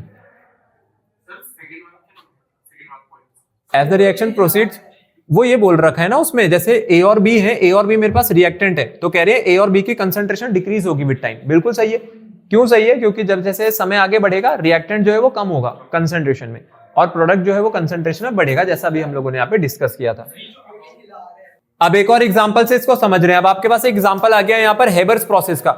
हेबर्स प्रोसेस कहां पे यूज होती है? फॉर्मेशन ऑफ अमोनिया के लिए। ठीक है, जब नाइट्रोजन और हाइड्रोजन को मिला करके अमोनिया बनाते हैं ना, तो इस प्रोसेस को क्या कहते हैं हम लोग? Haber's process. तो हेबर्स प्रोसेस जो होता है वो आपको बताता है कि नाइट्रोजन प्लस हाइड्रोजन ये दोनों मिलकर के क्या बना रहे हैं? अमोनिया। ठीक है, बैलेंस भी कर देते हैं, N2 plus thrice H2 gives twice of ammonia. तो मैंने यहाँ पे जो अमोनिया बनाई है इसमें फॉरवर्ड बैकवर्ड का साइन लगाया हुआ है। फॉरवर्ड बैकवर्ड का साइन यहाँ पे जो लगा हुआ है वो आपको बता रहा है कि आपकी रिएक्शन कैसी है? रिवर्सिबल नेचर की है। ठीक है, रिवर्सिबल नेचर का रिएक्शन है। हाँ, वहां पर केमिकल इक्विलिब्रियम नहीं पढ़ेंगे हम लोग। फॉर रिएक्शन का रिवर्सिबल होना बहुत जरूरी है अगर आपको केमिकल इक्विलिब्रियम पढ़ना है। तो जो रिएक्शन आपके पास फॉरवर्ड ही जा रही है या सिर्फ बैकवर्ड ही आ रही होगी, तो वहां पर कोई ऐसा अपने पास जो केमिकल इक्विलिब्रियम है वो आपको बनता हुआ नहीं दिखेगा। ठीक है, तो शुरुआत में क्या होगा? अगर मैं N2 और H2 की भी बात करूं तो आप मेरे को बताना है स्टार्टिंग में जब टाइम 0 है तो यहां पर इसकी कंसंट्रेशन कितनी है रिएक्टेंट्स की? बिल्कुल, या मैक्सिमम, चलो आपने कह दिया 100%, ठीक है मैं 100% लिख देता हूं। ये कितना रहा होगा शुरू में? 0। तो एट टाइम t, अब किसी भी टाइम पर क्या इसकी कंसंट्रेशन 100% रहेगी क्या? नहीं। अब मैं क्या लिखूंगा कि जो रिएक्टेंट की कंसंट्रेशन है वो गिर गई होगी और प्रोडक्ट की कंसंट्रेशन क्या हो गई होगी? बढ़ गई होगी। ठीक है, तो आप इसको ऐसे समझो, देखो एक बहुत आपको सिंपल तरीके से समझाता हूं। एक नंबर है जो 0 से या 100 से 0 जा रहा है, तो 100 से 0 जा रहा है तो ये कौन है? ये रिएक्टेंट की कंसंट्रेशन है। धीरे धीरे, क्योंकि भाई जब कोई चीज खत्म हो जाएगी तो आखिरी में 0 ही बचेगी। और वैसे ही हमारे पास कोई दूसरा है जो 0 से कितना जाएगा मैक्सिमम, तो ये किसकी कंसेंट्रेशन रही होगी आपके पास, प्रोडक्ट की। तो अब देख रहे हो एक नंबर है जो 100 से 0 हो रहा है और एक नंबर मेरे पास 0 से 100 हो रहा है। तो ये जब अपने पास एक कंसेंट्रेशन डिक्रीज हो रही है, दूसरी इंक्रीज हो रही है, तो उनके बीच में कॉमन कंसेंट्रेशन आएगी जो दोनों के लिए सेम वैल्यू होल्ड करेगी। ठीक है, और वही पॉइंट किसका होगा आपके पास, इक्विलिब्रियम का। अब आपको क्या करना है, अब आपको ना इसको ग्राफ की हेल्प से दिखाना। अब देखो ग्राफ की हेल्प से जब हम इसको दिखाएंगे तो यहां पर ग्राफ कैसा बनाया जाता है। अमोनिया वाला ग्राफ पढ़ते हैं और उसके साथ HI वाला ग्राफ पे ध्यान देना। यहां पर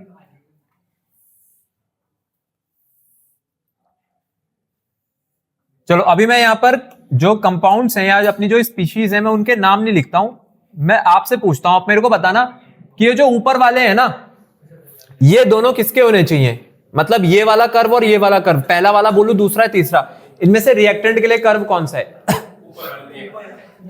ऊपर वाला। पहले इसमें लिख भी देते हैं, ये आपके कंसंट्रेशन वर्सेस टाइम ग्राफ, ये आपका कंसंट्रेशन वर्सेस टाइम ग्राफ है।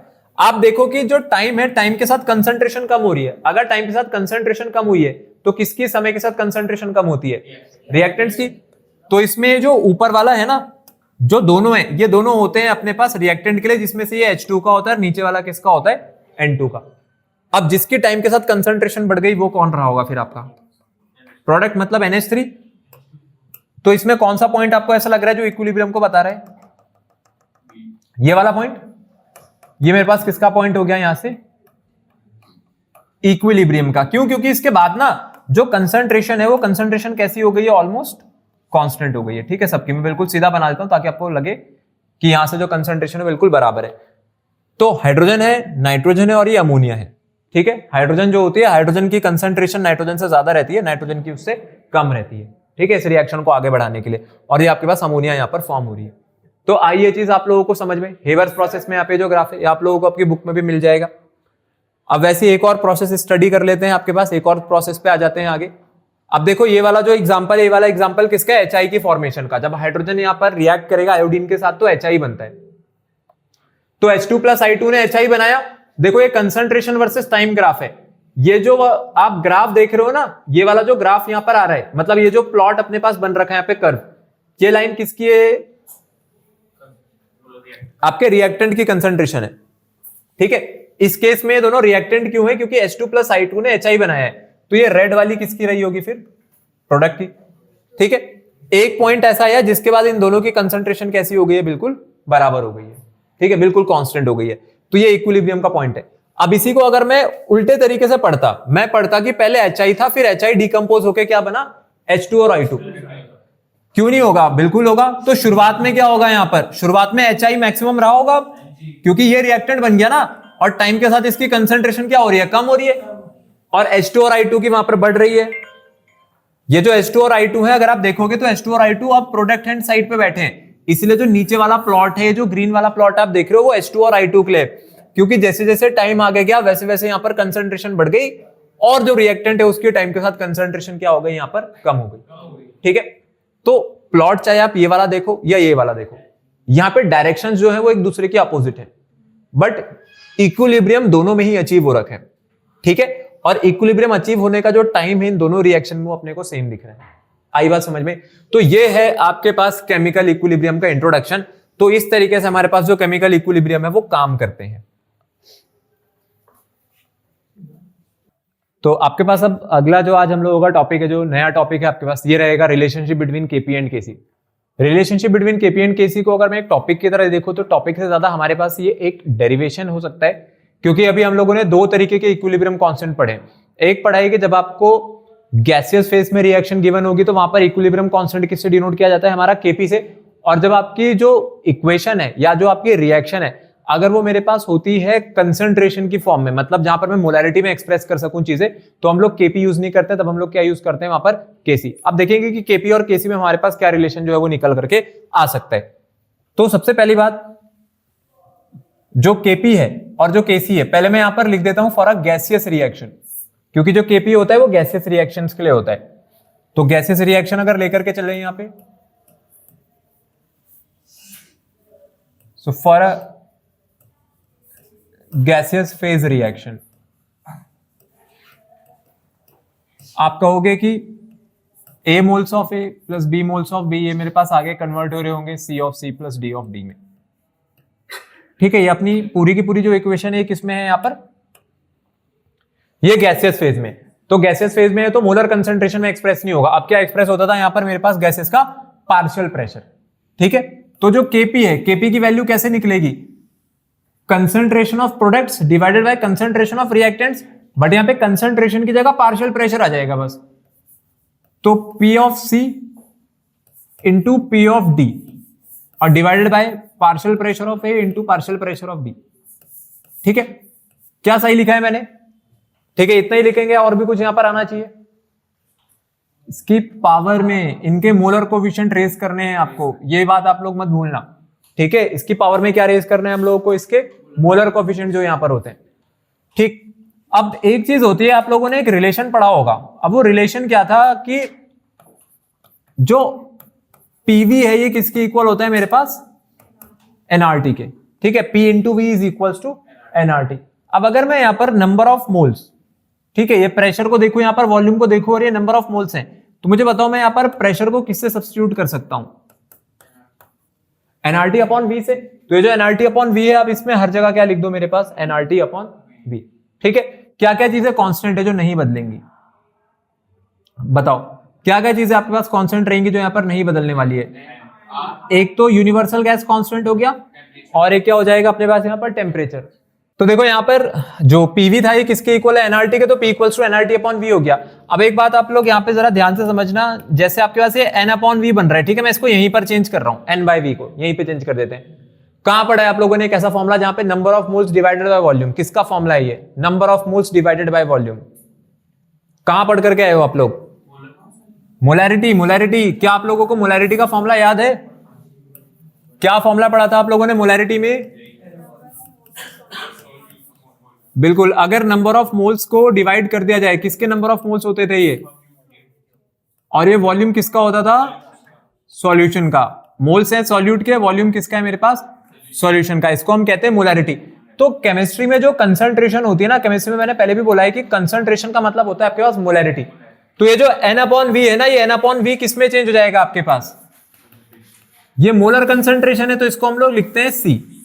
ठीक है, C का मतलब है कंसंट्रेशन, और कंसंट्रेशन में भी कौन सी कंसंट्रेशन है ये, ध्यान रहे मोलर कंसंट्रेशन है, मोलैलिटी यूज नहीं करेगा कोई भी, ये मोलर कंसंट्रेशन होती है। तो क्या मैं कह सकता हूं कि P इक्वल्स टू CRT लिख दूं इसको, P किसके इक्वल आ गया आपके पास यहां से, CRT के। अब आप एक काम करो, इसमें जहां जहां पार्शियल प्रेशर था, प्रेशर को हटाएंगे, उसकी जगह क्या इंट्रोड्यूस करेंगे यहां पर, CRT। ठीक है, CRT को यहां पे इंट्रोड्यूस करते हैं।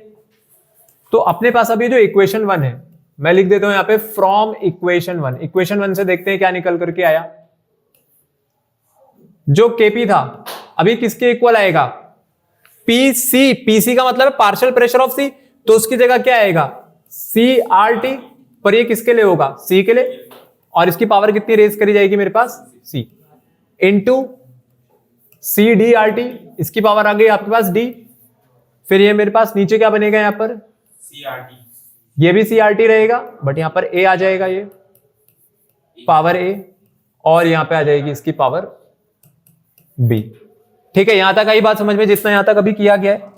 तो ये हो गया आपके पास प्रेशर का, हम लोगों ने कन्वर्जन कर दिया in the form of concentration, क्योंकि भाई जब तक मैं कंसंट्रेशन नहीं लाऊंगा तब तक आप यहां पर Kc को इंट्रोड्यूस नहीं कर सकते हो। अब आपका Kc इंट्रोड्यूस हो सकता है। तो ये जो Kp बना, अब देखो इसमें क्या हुआ, अब आपको भी पता है कि भाई हम लोग अगर यहाँ पे अपनी नॉर्मल सी भी मैथ्स लगाएं, तो नॉर्मल सी मैथ्स ये कहती है कि अगर बेस सेम है तो पावर क्या हो जाती है मेरे पास, ऐड हो जाती है। ठीक है, यही होता था। यहां पे RT की पावर C बन रही है, यहां पे RT की पावर D बन रही है। तो मुझे बताना ऊपर क्या हुआ, ऊपर RT की टोटल पावर कितनी बन गई, C प्लस D, बिल्कुल सही। और वैसे नीचे RT की पावर कितनी बन गई आपके पास, A प्लस B। बाकी क्या बच गया, कंसंट्रेशन ऑफ C की power C, concentration of D की पावर D, और वैसे यहां पर A और B। ठीक है, वो चीजें आपके पास यहां पर रह गई। तो मुझे बताओ क्या मैं इसको, अभी तो आप जैसे इसको लिख रहे हो चलो वैसे ही लिख दो, लेकिन अब नेक्स्ट स्टेप में इसको हम लोग करेंगे चेंज। तो कंसंट्रेशन ऑफ A की पावर A, और वैसे ये कंसंट्रेशन ऑफ B की पावर B। ये टर्म किसको बता रही है, कंसंट्रेशन ऑफ C को। तो कंसंट्रेशन ऑफ C को कैसे लिखेंगे, अब ऐसे लिखेंगे ना स्क्वायर ब्रैकेट में, ऐसे क्यों लिखेंगे सी करके, और वैसे कंसंट्रेशन ऑफ डी को भी ऐसे लिखेंगे स्क्वायर ब्रैकेट में। फिर ये आ गया कॉन्सेंट्रेशन ऑफ ए, फिर नीचे आ गया मेरे पास कंसंट्रेशन ऑफ बी। अब सही है, इन सबको चेंज कर दिया, स्क्वायर ब्रैकेट में लिखते थे, इसकी पावर सी है, इसकी पावर डी है, यहाँ पे पावर ए है, पावर बी है। अब फिर से बेस सेम हो गए और अपने पास जो पावर्स हैं उन पे अब क्या एप्लीकेशन, क्या रूल हम लोग लगाएंगे मैथ्स का, सी प्लस डी माइनस ए प्लस बी। ठीक है, सी प्लस डी माइनस ए प्लस बी, क्योंकि अगर आपके पास बेस सेम होते हैं, नंबर डिवाइड में हो, तो पावर क्या हो जाती है आपके पास, माइनस हो जाएंगे। ठीक है, सबट्रैक्ट हो जाएंगे। इसको क्या कहते हैं, इस वाले पोर्शन को, अगर ये रिएक्शन मैंने आपको नॉर्मली दी होती तो ये क्या है, आपने ऊपर क्या लिखी है, concentration of product divide by concentration of reactant, यही क्या होता था मेरा केसी। आरटी में अगर मैं देखूं तो ये क्या है, ये आपके पास नंबर ऑफ मोल्स है किसके, प्रोडक्ट के, ये टोटल मोल्स हो गए किसके, प्रोडक्ट के, और वैसे ये ए प्लस बी क्या हो गए आपके पास, टोटल मोल्स ऑफ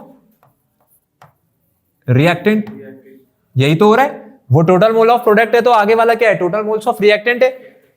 तो इसको जब हम लोग लिखते हैं ना, तो आरटी की जो पावर है, आरटी की पावर में अब ऐसे लिख दिया जाता है डेल्टा एनजी। ये डेल्टा एनजी आपको बता रहा है चेंज इन गैसियस मोल्स।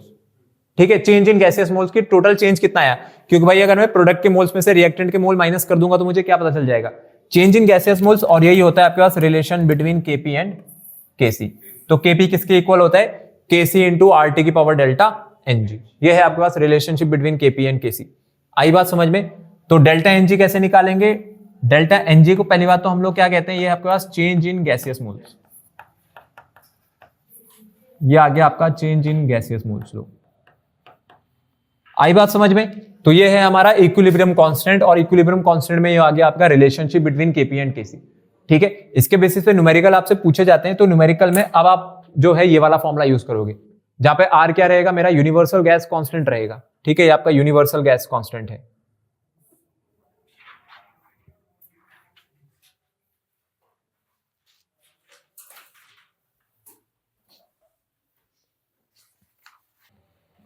अब आ जाते हैं आपके पास टाइप्स ऑफ इक्विलिब्रियम पे, या टाइप्स ऑफ केमिकल इक्विलिब्रियम। तो केमिकल इक्विलिब्रियम हम लोगों के पास यहाँ पर दो तरीके के होते हैं, एक तो होता है होमोजीनियस इक्विलिब्रियम और दूसरा होता है हमारे पास हेट्रोजीनियस। अब जो इसके आगे वर्ड जुड़ा हुआ है, ये होमोजीनियस और हेट्रोजीनियस, अगर इसकी बात करी जाए तो ये आपको बताएगा कि आपका रिएक्शन टाइप कैसा है। रिएक्शन टाइप कहने का मेरा मतलब यहां पर ये है कि अगर मेरे रिएक्टेंट्स और प्रोडक्ट्स जितने भी वहां पर बन रहे हैं, अगर वो सारे के सारे एक ही फेज के हैं तो होमोजीनियस। ठीक है, और अगर वो सेम फेज के नहीं है तो फिर क्या मान लिया जाएगा उसको, मेरे पास वहां पर हेट्रोजीनियस। तो अब ये फेज जो होता है, फेज आपके पास डिसाइड करेगा कि मैं क्या वर्ड जोड़ूं। अगर मैं होमोजीनियस जोड़ रहा हूं तो होमोजीनियस का मतलब है रिएक्टेंट और प्रोडक्ट सारे के सारे आपके पास सेम फेज के थे। ठीक है, लेकिन इसमें भी ना दो टाइप बनते हैं। ठीक है, दो टाइप देखो कैसे बनते हैं। पहला तो ये होता है कि जहां पर जो नंबर ऑफ मोल्स है ना प्रोडक्ट हैंड साइड पे, वो किसके इक्वल आ रहे होंगे आपके पास, रिएक्टेंट साइड पे। अगर आप इसमें देखो, इसमें मेरे को बताना number of moles on product side कितने हैं, दो, और रिएक्टेंट पर भी कितने हैं। अगले वाले में क्या है, प्रोडक्ट साइड पे कितने मोल है और रिएक्टेंट पर भी कितने हैं। यहां पर कितने हो गए, एक और एक, दो है, और रिएक्टेंट पर भी कितने निकल करके आएंगे, यहां पर दो ही निकल करके आएंगे। तो ये मेरा पहला केस है जहां पे number of moles reactant side पे चेक करूंगा या प्रोडक्ट साइड पे चेक करूंगा तो दोनों के कैसे निकल करके आएंगे, सेम निकल करके आएंगे, इक्वल निकल करके आएंगे। तो ये तो होमोजीनियस है। लेकिन ऐसे ही होमोजीनियस इसके बाद टाइप 2 भी है, जहां पे जो नंबर ऑफ मोल्स है ना प्रोडक्ट साइड और रिएक्टेंट साइड पे वो इक्वल नहीं है, पर उसके बावजूद भी आपकी जो रिएक्शन है वो किस पे चली जाएगी, वो होमोजीनियस इक्विलिब्रियम में जाएगी। अगर आप इसको देखोगे तो नाइट्रोजन जो है हाइड्रोजन के साथ रिएक्ट करके क्या बना रही है, अमोनिया। नाइट्रोजन भी गैस है, हाइड्रोजन भी गैस होती है, और जो अमोनिया यहां पे फॉर्म हो रही है वो भी क्या है, मेरे पास गैस है। ये पूरी रिएक्शन गैसेस फेज की है। ठीक है, यहां पर मेरे को बताना number of moles on reactant side कितने हैं, 4, और प्रोडक्ट साइड पर कितने हैं, 2। यहां पे तो नंबर ऑफ मोल्स इक्वल नहीं है, कोई फर्क नहीं पड़ता। अगर नंबर ऑफ मोल्स इक्वल नहीं भी है तो भी मेरे पास ये रिएक्शन कौन से कैटेगरी में आएगी, होमोजेनियस इक्विलिब्रियम। क्यों, क्योंकि आपका जो रिएक्टेंट और प्रोडक्ट है वो कैसा है, मेरे पास पूरा का पूरा गैसियस फेज का है, मैं कह दूं सेम फेज का है। उसके बाद वाले भी जो एग्जांपल है वो भी किसके हैं, आपके पास होमोजेनियस इक्विलिब्रियम के। ठीक है, तो ये होते हैं आपके पास होमोजेनियस इक्विलिब्रियम। अब ऐसा मत आप लोग समझना कि होमोजेनियस इक्विलिब्रियम सिर्फ और सिर्फ गैसियस फेज में ही आ सकता है, ये लिक्विड फेज के रिएक्शन में भी होता है। जैसे आप नीचे रिएक्शन एक देख सकते हो, ये मेरे पास इथेनोइक एसिड है जो कि किसके साथ रिएक्ट कर रहा है, एथेनॉल के साथ, और ये फॉर्मेशन कर रहा है ईथर की, ठीक है, अरे ईथर कह रहा हूं, ईस्टर की। ये आप लोगों ने क्लास 10th में भी पढ़ा था, इसको कहते थे एस्टरिफिकेशन। तो ये जो एस्टरिफिकेशन की रिएक्शन है ना, इसमें जो आपने एथेनोइक एसिड यूज किया है, ये लिक्विड फेज का है, ये भी लिक्विड फेज का है, और आपके पास जो उधर ईस्टर बन रहा है वो भी कैसे रहेगा, और वाटर भी यहाँ पे रिलीज होता है, वो किस फेज में रहता है अपने पास, लिक्विड फेज में। तो यहां पर भी जो लिक्विड फेज है, लिक्विड फेज की रिएक्शन में भी क्या एग्जिस्ट करता हुआ देख सकते हैं हम लोग, होमोजेनियस इक्विलिब्रियम। तो होमोजेनियस इक्विलिब्रियम में मेन कंडीशन क्या रहेगी कि आपका जो रिएक्टेंट और जो प्रोडक्ट है वो कैसे फेज में होने चाहिए, सेम फेज में होने चाहिए। अब चलते हैं इसी के सेकंड पार्ट पर। सेकंड पार्ट कहने का मतलब है दूसरे टाइप में। सेकंड आ जाते हैं। सेकंड है आपके पास यहाँ पर हेट्रोजीनियस इक्विलिब्रियम। देखो हेट्रोजीनियस पे ध्यान देना। अब आपको पता है कि जो हेट्रो यहाँ पे वर्ड यूज हुआ है ना, हेट्रो का मतलब होता है कि जो आपके पास सेम फेज में नहीं है, ठीक है, डिफरेंट फेज। तो हेट्रोजीनियस इक्विलिब्रियम आपको ऐसे रिएक्शंस में देखने को मिलेगा जहां पर रिएक्टेंट और जो प्रोडक्ट है वो आपके सेम फेज में नहीं है। क्या क्या एग्जांपल इसके हो सकते हैं, जैसे आप ये पहली वाली रिएक्शन यहाँ पर देखो, कैल्शियम कार्बोनेट है, अगर कैल्शियम कार्बोनेट को डिकम्पोज किया जाए, हीट करना पड़ेगा उसके लिए, हीट करके अगर डिकम्पोज करेंगे तो कैल्शियम ऑक्साइड अलग हो जाएगी मेरे पास और CO2 अलग हो जाएगी। जो कैल्शियम ऑक्साइड यहाँ से बनता है वो तो सॉलिड फॉर्म का होता है, बट जो CO2 बनती है वो कैसी फॉर्म में आपके पास यहाँ पे, गैसियस फॉर्म में। CO2 बन करके गैसियस फॉर्म में बाहर है, ये दोनों सॉलिड थे। लेकिन अब क्या हुआ, अब आपके पास जो प्रोडक्ट था, प्रोडक्ट साइड पर सॉलिड और गैस दोनों बन रही है, जबकि रिएक्टेंट क्या है, सिर्फ वो सिर्फ सॉलिड है। तो यहाँ पे फेज ही बदल गए, रिएक्टेंट के भी और प्रोडक्ट के भी। सिमिलरली अगर मैं सेकंड वाली रिएक्शन पर भी आऊं तो सेकंड वाली रिएक्शन में भी यही चीज हो रही है। आयरन तो सॉलिड फॉर्म में रिएक्ट कर रहा है आपके पास, किसके साथ, स्टीम के साथ। यहाँ पे जो वाटर है जो कि गैस लिखा हुआ है, इट मींस वो स्टीम है, ठीक है। तो इसने Fe3O4 बनाया जो कि सॉलिड मटेरियल है मेरे पास, और उसके साथ साथ हाइड्रोजन गैस रिलीज हुई। तो फिर से क्या हुआ, फिर से आपके जो रिएक्टेंट और प्रोडक्ट थे वो दोनों सेम फेज में नहीं है, यहाँ पे फेज ही डिफर कर जाते हैं। तो कोई भी एक ऐसी रिएक्शन जिसमें rate of forward reaction rate of backward reaction के इक्वल तो हो रहा है किसी पॉइंट ऑफ टाइम पर, बट उनकी जो अपने पास कॉम्पोजिशन है रिएक्टेंट और प्रोडक्ट की, अगर मैं देखूं तो वो सेम फेज वाली नहीं है, ठीक है, फेज ही वहां पर बदल गया है। तो ऐसी जगह पर मेरे पास रहता है हेट्रोजीनियस इक्विलिब्रियम। ये आपके सामने यहाँ पर जो एग्जांपल लिखा हुआ है वो हेट्रोजीनियस इक्विलिब्रियम का है। अब जरा यहां पर ध्यान देंगे कि अगर आपके पास कोई भी रिएक्शन लिखी हुई आ जाए, ठीक है, फर्क नहीं पड़ता है होमोजीनियस है हेट्रोजीनियस है, आप पहले यहां पर ये समझो कि आपको जो इक्विलिब्रियम कांस्टेंट, आपको इक्विलिब्रियम कांस्टेंट कैसे लिखना है। जैसे ये वाली जो रिएक्शन है ये होमोजेनियस इक्विलिब्रियम में अभी हम लोग यहां पर पढ़ करके आए थे एस्टरिफिकेशन में। अगर आप इसको देखोगे तो ये लिक्विड फेज में अगर इसको लिया गया है तो मैं केपी निकालूंगा इसके लिए, केसी निकालूंगा पहले। यहां पर हम लोग निकालेंगे केसी। अगर ये लिक्विड फेज में तो इसके लिए केसी जो है वो क्या बनेगा, कंसंट्रेशन ऑफ क्या आएगा ऊपर, प्रोडक्ट्स, तो CH3 CO2 C2H5 into concentration of H2O। और वैसे ये किससे डिवाइड होगा मेरे पास, कंसंट्रेशन ऑफ द रिएक्टेंट से, बिल्कुल CH3COOH और उसके साथ क्या जाएगा C2H5OH। मैं इसके मोलर कंसंट्रेशन को अगर देखूं तो सभी के आगे जो नंबर ऑफ मोल्स है ना उसमें 1 लिखा हुआ है, तो मैं मोलर कंसंट्रेशन में कुछ रेज नहीं करूंगा इस बार, इसका एक्सप्रेशन ऐसे ही रहेगा एज इट इज, एक्सप्रेशन में आपको कुछ चेंज करने की जरूरत नहीं है। अगर मैं मेरी अगली वाली रिएक्शन देखूं तो यहाँ पर अमोनिया की रिएक्शन O2 के साथ हुई, ऑक्सीडेशन हुआ तो NO+H2O फॉर्म हुआ। अब ये रिएक्शन गैसियस फेज की है, ऐसा नहीं है कि इसके लिए केपी नहीं लिखा जा सकता है, इसके लिए केपी लिखा जा सकता है, ठीक है, बट ये क्योंकि लिक्विड फॉर्म में था तो इसलिए मैंने केसी लिखा। आप केपी को तब एक्सप्रेस करोगे जब मैंने वहां पर सभी का पार्शियल प्रेशर अपने पास इंक्लूड किया होगा तब, ठीक है, गैसेस। अगर आपने पार्शियल प्रेशर के टर्म्स में नहीं लिया है तो आपको फिर केसी ही लेना पड़ेगा। मोलर कंसंट्रेशन है तो केसी, और अगर पार्शियल प्रेशर दे रखा है गैसेस का तो केपी। सेकंड वाली जो इक्वेशन है, सेकंड वाली इक्वेशन गैसियस फॉर्म की है, गैसियस फॉर्म में है तो जो गैसियस फॉर्म की रिएक्शन होती है, गैसियस फेज की रिएक्शन होती है, वहां पे मोलैरिटी नहीं नपती है, वहां पर क्या नपता है मेरे पास, पार्शियल प्रेशर। तो अगर इसको देखा जाएगा तो यहां पर अपने लिए ज्यादा बेहतर क्या होगा कि मैं क्या कैलकुलेट करूं इक्विलिब्रियम कांस्टेंट के लिए, केपी। तो इसमें रहेगा NO इंटू H2O, ये आ गए आपके पास प्रोडक्ट साइड की कंसेंट्रेशन आ गई। NO की पावर में क्या रेज करेंगे और H2O की पावर में 6 रेज करेंगे। हम सिर्फ एक्सप्रेशन बना रहे हैं, ठीक है, बस आपको लिखना सिखा रहे हैं। अभी जब इनकी वैल्यूज होगी तो वैल्यूज भी पुट करेंगे, क्योंकि अभी ना आपको क्या करना है, अभी हम लोगों को आपको यहाँ पर सिखाना है कि जो SI यूनिट है वो कैसे निकल करके आती है, इक्विलिब्रियम कांस्टेंट की जो यूनिट्स हैं वो कैसे कैसे चेंज होती हैं। अब आप अगर वहां देखोगे रिएक्टेंट साइड पर, तो रिएक्टेंट साइड में हमारे पास अमोनिया है NH3 और उसके साथ है O2, लेकिन O2 के आगे क्योंकि 5 लिखा था तो इसकी पावर में मैं क्या रेस कर दूंगा, यहाँ पर 5 रेस कर दूंगा। तो एक चीज आपने यहाँ पर देखी कि मेरे पास जो रिएक्शन होती है, जैसी रिएक्शन होगी वैसा अपने पास क्या बनेगा, इसका अपना जो मोलर जो आपने कंसंट्रेशन ली है उसकी जो पावर है वो इसी बात पे डिपेंड करेगी आपके पास रिएक्शन कैसी है। अब अगर मैं यूनिट की बात करूं ना, अभी आप जरा यूनिट के बारे में समझना। यूनिट आपको केपी की निकालनी है चाहे केसी की निकालनी है। केसी की यूनिट किस पे डिपेंड करेगी? इसके आरएचएस पे। वैसे केपी की यूनिट किस पे डिपेंड करेगी? इसके आरएचएस पे। जब हम लोग मोलर कंसंट्रेशन को एक्सप्रेस करते हैं तो मोलर कंसंट्रेशन किस में एक्सप्रेस होती है हमारे पास? मोल पर लीटर में। मोलैरिटी किस में रिप्रेजेंट होती है हमारे पास? मोल पर लीटर में। अब जो पार्शियल प्रेशर है, अब क्योंकि ये प्रेशर है तो ये किस में अपने पास एग्जिस्ट करेगा? प्रेशर एटीएम में रहता है या बार में रहता है? ठीक है, तो कई जगह आप अभी देखोगे जो इक्विलिब्रियम कांस्टेंट है वो यूनिटलेस भी होगा, कई कई जगह इसकी यूनिट भी निकल करके आएगी, और जो यूनिट निकल करके भी आएगी उसकी भी जो पावर है वो अपने पास सेम नहीं रहेगी। उसके पीछे रीजन है इसका एक्सप्रेशन। तो अगला हम लोग वही कैलकुलेट करने जा रहे हैं यहां पर। चलो यूनिट्स बनाने की कोशिश करते हैं यहां पर। अगर आपने केसी लिया है तो इसका मतलब है कि मेरे पास जो कंसंट्रेशन है वो किसमें एक्सप्रेस हुई होगी? मोल पर लीटर में। ठीक है, मोल पर लीटर यहां पर रहा होगा। अगर आप यहां पर पुट करोगे ना, देखो इस रिएक्शन को देखना, यहां पे सबसे पहले अगर मैं इसकी यूनिट बनाता हूं, यूनिट ऑफ केसी की इस हिसाब से, तो मोल लीटर इनवर्स की पावर 1, ये भी क्या है? मोल लीटर इनवर्स की पावर 1। नीचे भी क्या बन रहा है? बिल्कुल। यहां पर अगर आप ध्यान दोगे तो इसमें तो कुछ बचा ही नहीं। अगर मैं यूनिट्स को देखूं तो सारी यूनिट्स तो कैंसिल हो गई। तो यहां पे केसी कैसा हो गया आपका? क्या ये हर केस में ऐसी होगा क्या? ये इस पर्टिकुलर रिएक्शन के लिए यूनिटलेस हो गया, सिर्फ इस रिएक्शन के लिए यूनिटलेस हो गया। ठीक है, होमोजीनियस जरूरी नहीं होमोजीनियस के लिए हो। ये आपके पास जो इसकी पावर्स है ना वो इस बार एग्जैक्टली प्रोडक्ट की और रिएक्टेंट की इक्वल है। यहां पे भी टोटल पावर ऊपर 2 है कंसंट्रेशन में, भी 2 है, तो वो बराबर होकर के कट गया। हर बार ऐसा नहीं होगा। आ रही है बात समझ में? वो भी आप यहां पर अगले वाले से समझ जाओगे।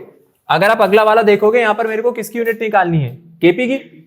अब यहां पर जब आप केपी लोगे तो केपी के लिए जो कंसंट्रेशन होती है ना गैसियस फेज में, उसको किसके टर्म्स में एक्सप्रेस करते हैं हम लोग? In the terms of partial pressure. तो कंसंट्रेशन नहीं लेनी है आपको, क्या लेना है यहां पर मेरे पास? पार्शियल प्रेशर लेना होगा। तो ये टर्म जो आप लिखी हुई देख रहे थे यहां पर कि मैंने कंसंट्रेशन ऑफ NO की पावर 4, ये सब जो लिखा हुआ है, क्या इसको इस तरीके से लिखना चाहिए था हम लोगों को? नहीं, यहां पर क्या होना चाहिए था मेरे पास? P। ये भी क्या बन जाएगा आपके पास? P। ये हो जाएगा P और ये भी क्या हो जाएगा अपना? P। आई बात समझ में? तो यहां से जो पावर्स है, पावर्स को अब हम लोग इसी प्रेशर के टर्म्स में रेज कर देते हैं। यहां पर कितना था? 6 था, बाकी ये 4 रहेगा।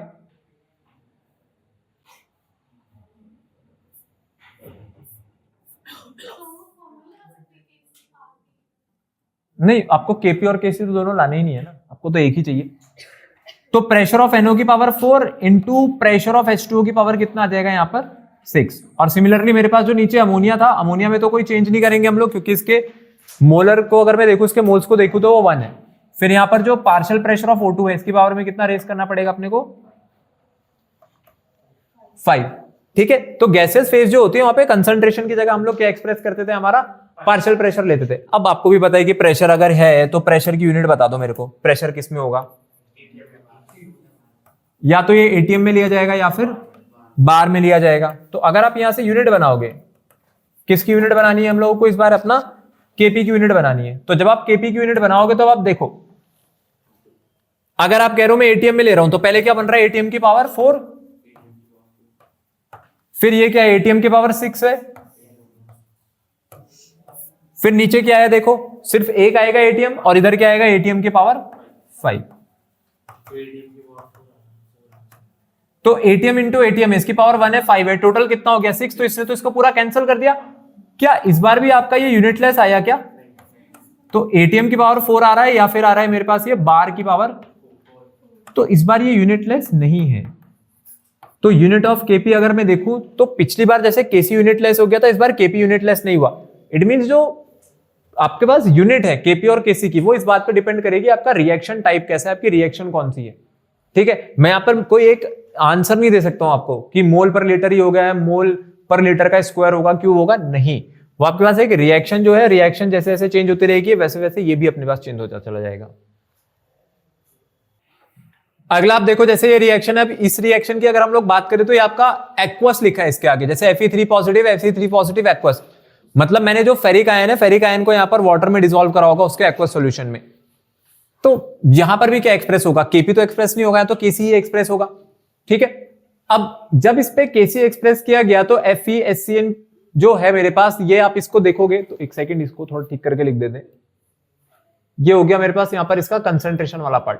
कितनी पावर बन रही है ऊपर टोटल 1, और नीचे जो टोटल पावर बन रही है वो कितनी बन रही है यहां पर 2। तो आप जब इसकी यूनिट बनाओगे, इस बार जो यूनिट बनेगी देखो केसी की यूनिट आपने क्या बनाई होगी, ऊपर तो क्या बनेगा सिर्फ मोल पर लीटर, ये भी मोल पर लीटर, ये भी मोल पर लीटर, तो कितने हो गए नीचे मोल पर लीटर टोटल 2। तो एक पावर तो कैंसिल हो गई, तो आपके पास क्या यूनिट निकल करके आ गई, मोल इनवर्स लीटर, क्योंकि जब मैं इसको ऊपर लेकर के जाऊंगा तो मोल की पावर -1 हो जाएगी और लीटर इनवर्स किसमें कन्वर्ट हो जाएगा मेरे पास, लीटर में। अब आगे आपके पास यूनिट फिर से बदल गई। नीचे अगर आप देखोगे तो नीचे मामला और ज्यादा चेंज हो जाएगा, क्यों, क्योंकि यहां पर जो यूनिट निकल करके आएगी केसी की, अगर उसको चेक करें तो ऊपर क्या बन रहा है, ऊपर तो पावर 1 है एक्सप्रेशन के हिसाब से, तो ऊपर तो क्या बना सिर्फ मोल पर लीटर, नीचे क्या बन रहा है यहां पर मोल पर लीटर की पावर 4, तो कितने मोल पर लीटर है टोटल नीचे 5, तो जब आप कैंसिल करोगे तो 4, तो ऊपर बन जाएगा मोल की पावर -4 और लीटर की पावर 4।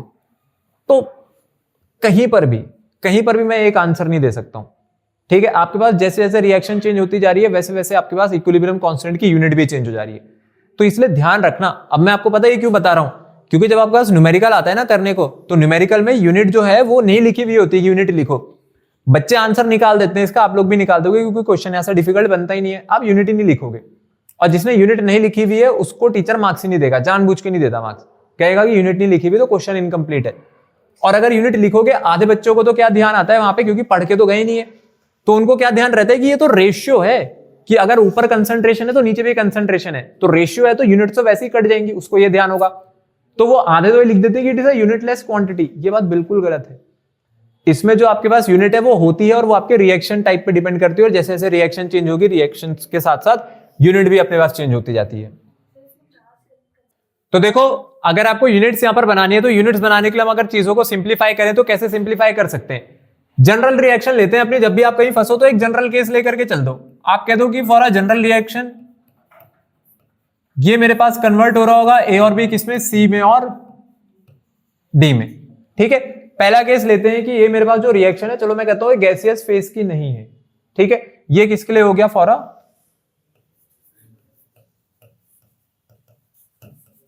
लिक्विड या फिर एक्वस स्टेट। अगर मैंने लिक्विड या फिर एक्वस स्टेट लिए तो क्या मैं केपी निकालूंगा, केसी निकालूंगा, मैं केसी यहां पर कैलकुलेट करूंगा। जब मैं यहां पे केसी कैलकुलेट करूंगा तो बताओ क्या आएगा, कंसंट्रेशन ऑफ सी, फिर कंसंट्रेशन ऑफ डी, नीचे आएगा concentration of A into concentration of B, C की पावर में कितना जाएगा सी, डी की पावर में डी, ए की पावर में ए, बी की पावर में बी। यूनिट निकालते हैं इसकी, तो अगर यूनिट की बात करी जाएगी केसी की, तो यूनिट देखो क्या है, हर जगह मोल पर लीटर ही तो है, मोल per litre mole per litre mole per litre, चारों के चारों मोल पर लीटर है। तो ऊपर अगर मैं देखूं तो ऊपर क्या है, बेस सेम होती है तो पावर क्या हो जाती है, तो मोल पर लीटर की पावर ऊपर कितनी बन रही है और नीचे कितनी बन रही है, मोल पर लीटर की पावर ए प्लस बी। अब बेस सेम है लेकिन अपने पास नंबर डिवीजन में है तो माइनस हो जाएंगी पावर, तो मोल पर लीटर और C plus D minus total number of moles of products minus total number of moles of reactants. तो आगे आपके पास अब आंसर कि ये हो गया मेरे पास मोल पर लीटर की पावर डेल्टा एन। ठीक है, जी नहीं लिखेंगे, जी का मतलब होता है change in gaseous moles, delta N का मतलब है change in number of moles. ठीक है, ये किसकी यूनिट हो गई मेरे पास, केसी की। तो अगर आपसे कभी एमसीक्यू में पूछ लेना तो एमसीक्यू में अब आप पूरा थोड़ी सॉल्व करने बैठोगे, अब सीधा ये फॉर्मूला लगाओ। हाँ, जैसे जैसे डेल्टा एन की वैल्यू चेंज होगी ना तभी तो ये चेंज होगा। तो अब बस आप इतना देख लो कि आपके पास जो नंबर ऑफ मोल्स है उसमें चेंज कितना आ रहा है, जो भी चेंज आया होगा करना ही नहीं आपको पूरा। ये रहा आपके पास एक मैथमेटिकल एक्सप्रेशन जो कि हम डिराइव करके लाए। अब आप यहाँ पे डेल्टा एन की वैल्यू पुट करो, आपके आंसर आते रहेंगे कि चेंज इन मोल्स कितना है। तो यहाँ पे जो डेल्टा एन है किस में बता रहा है मेरे को, ये बता रहा है चेंज इन मोल्स, कि आपके पास मोल्स में कितना चेंज आया है, जो कि किस बात पे डिपेंड करेगा, सी प्लस डी में से किसको माइनस करेंगे हम लोग, ए प्लस बी को। आई बात समझ में? अब अगर मैं इसी को कह दूं कि आपको यूनिट है ना केपी के लिए बनानी होती है, अगर ये रिएक्शन गैसियस फेज के लिए होती तो केसी थोड़ी लिया होता आप लोगों ने, फिर क्या लिया होता? केपी लिया होता। क्या फर्क पड़ता? बस गैसियस फेज के लिए बस इतना ही फर्क पड़ता कि कंसंट्रेशन जो है वो अपने पास मोल पर लीटर में नहीं होती, वो किस में होती? या तो एटीएम में होती है, बार में होती। बाकी तो मैं एज इट इज ही लिखता सब कुछ, pressure of A, pressure of C, pressure of D divide by A and B. आज नहीं, कल से रखते हैं, ठीक है। तो गैसेस फेज में अगर मैं आ भी जाऊंगा तो गैसेस फेज में बस एक ही चेंज आएगा, वो आएगा एटीएम और बार का।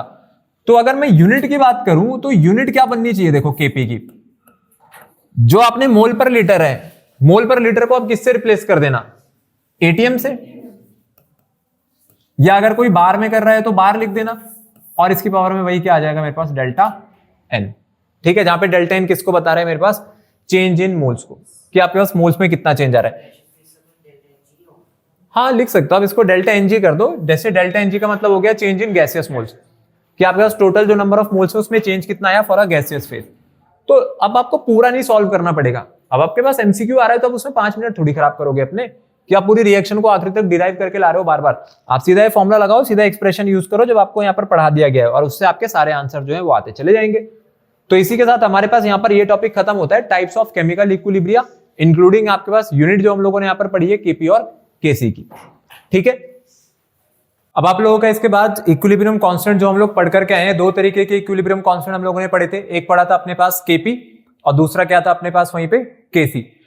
तो अब देखेंगे कि जो इक्विलिब्रियम कांस्टेंट हम लोगों को बताया गया है, इक्विलिब्रियम कांस्टेंट के आपके पास क्या यूज केसेस होते हैं, मतलब एप्लीकेशंस क्या हैं। ठीक है, एप्लीकेशंस की अगर हम लोग बात करें तो एप्लीकेशन का मतलब होता है कि जो अभी तक आप पढ़ के आए हो केपी और केसी, इसका रोल क्या है, इक्विलिब्रियम कांस्टेंट का क्या रोल रहेगा। अब बात करी जाए जो इसमें सबसे पहली एप्लीकेशन होती है इसकी, वो होती है to predict the extent of a reaction.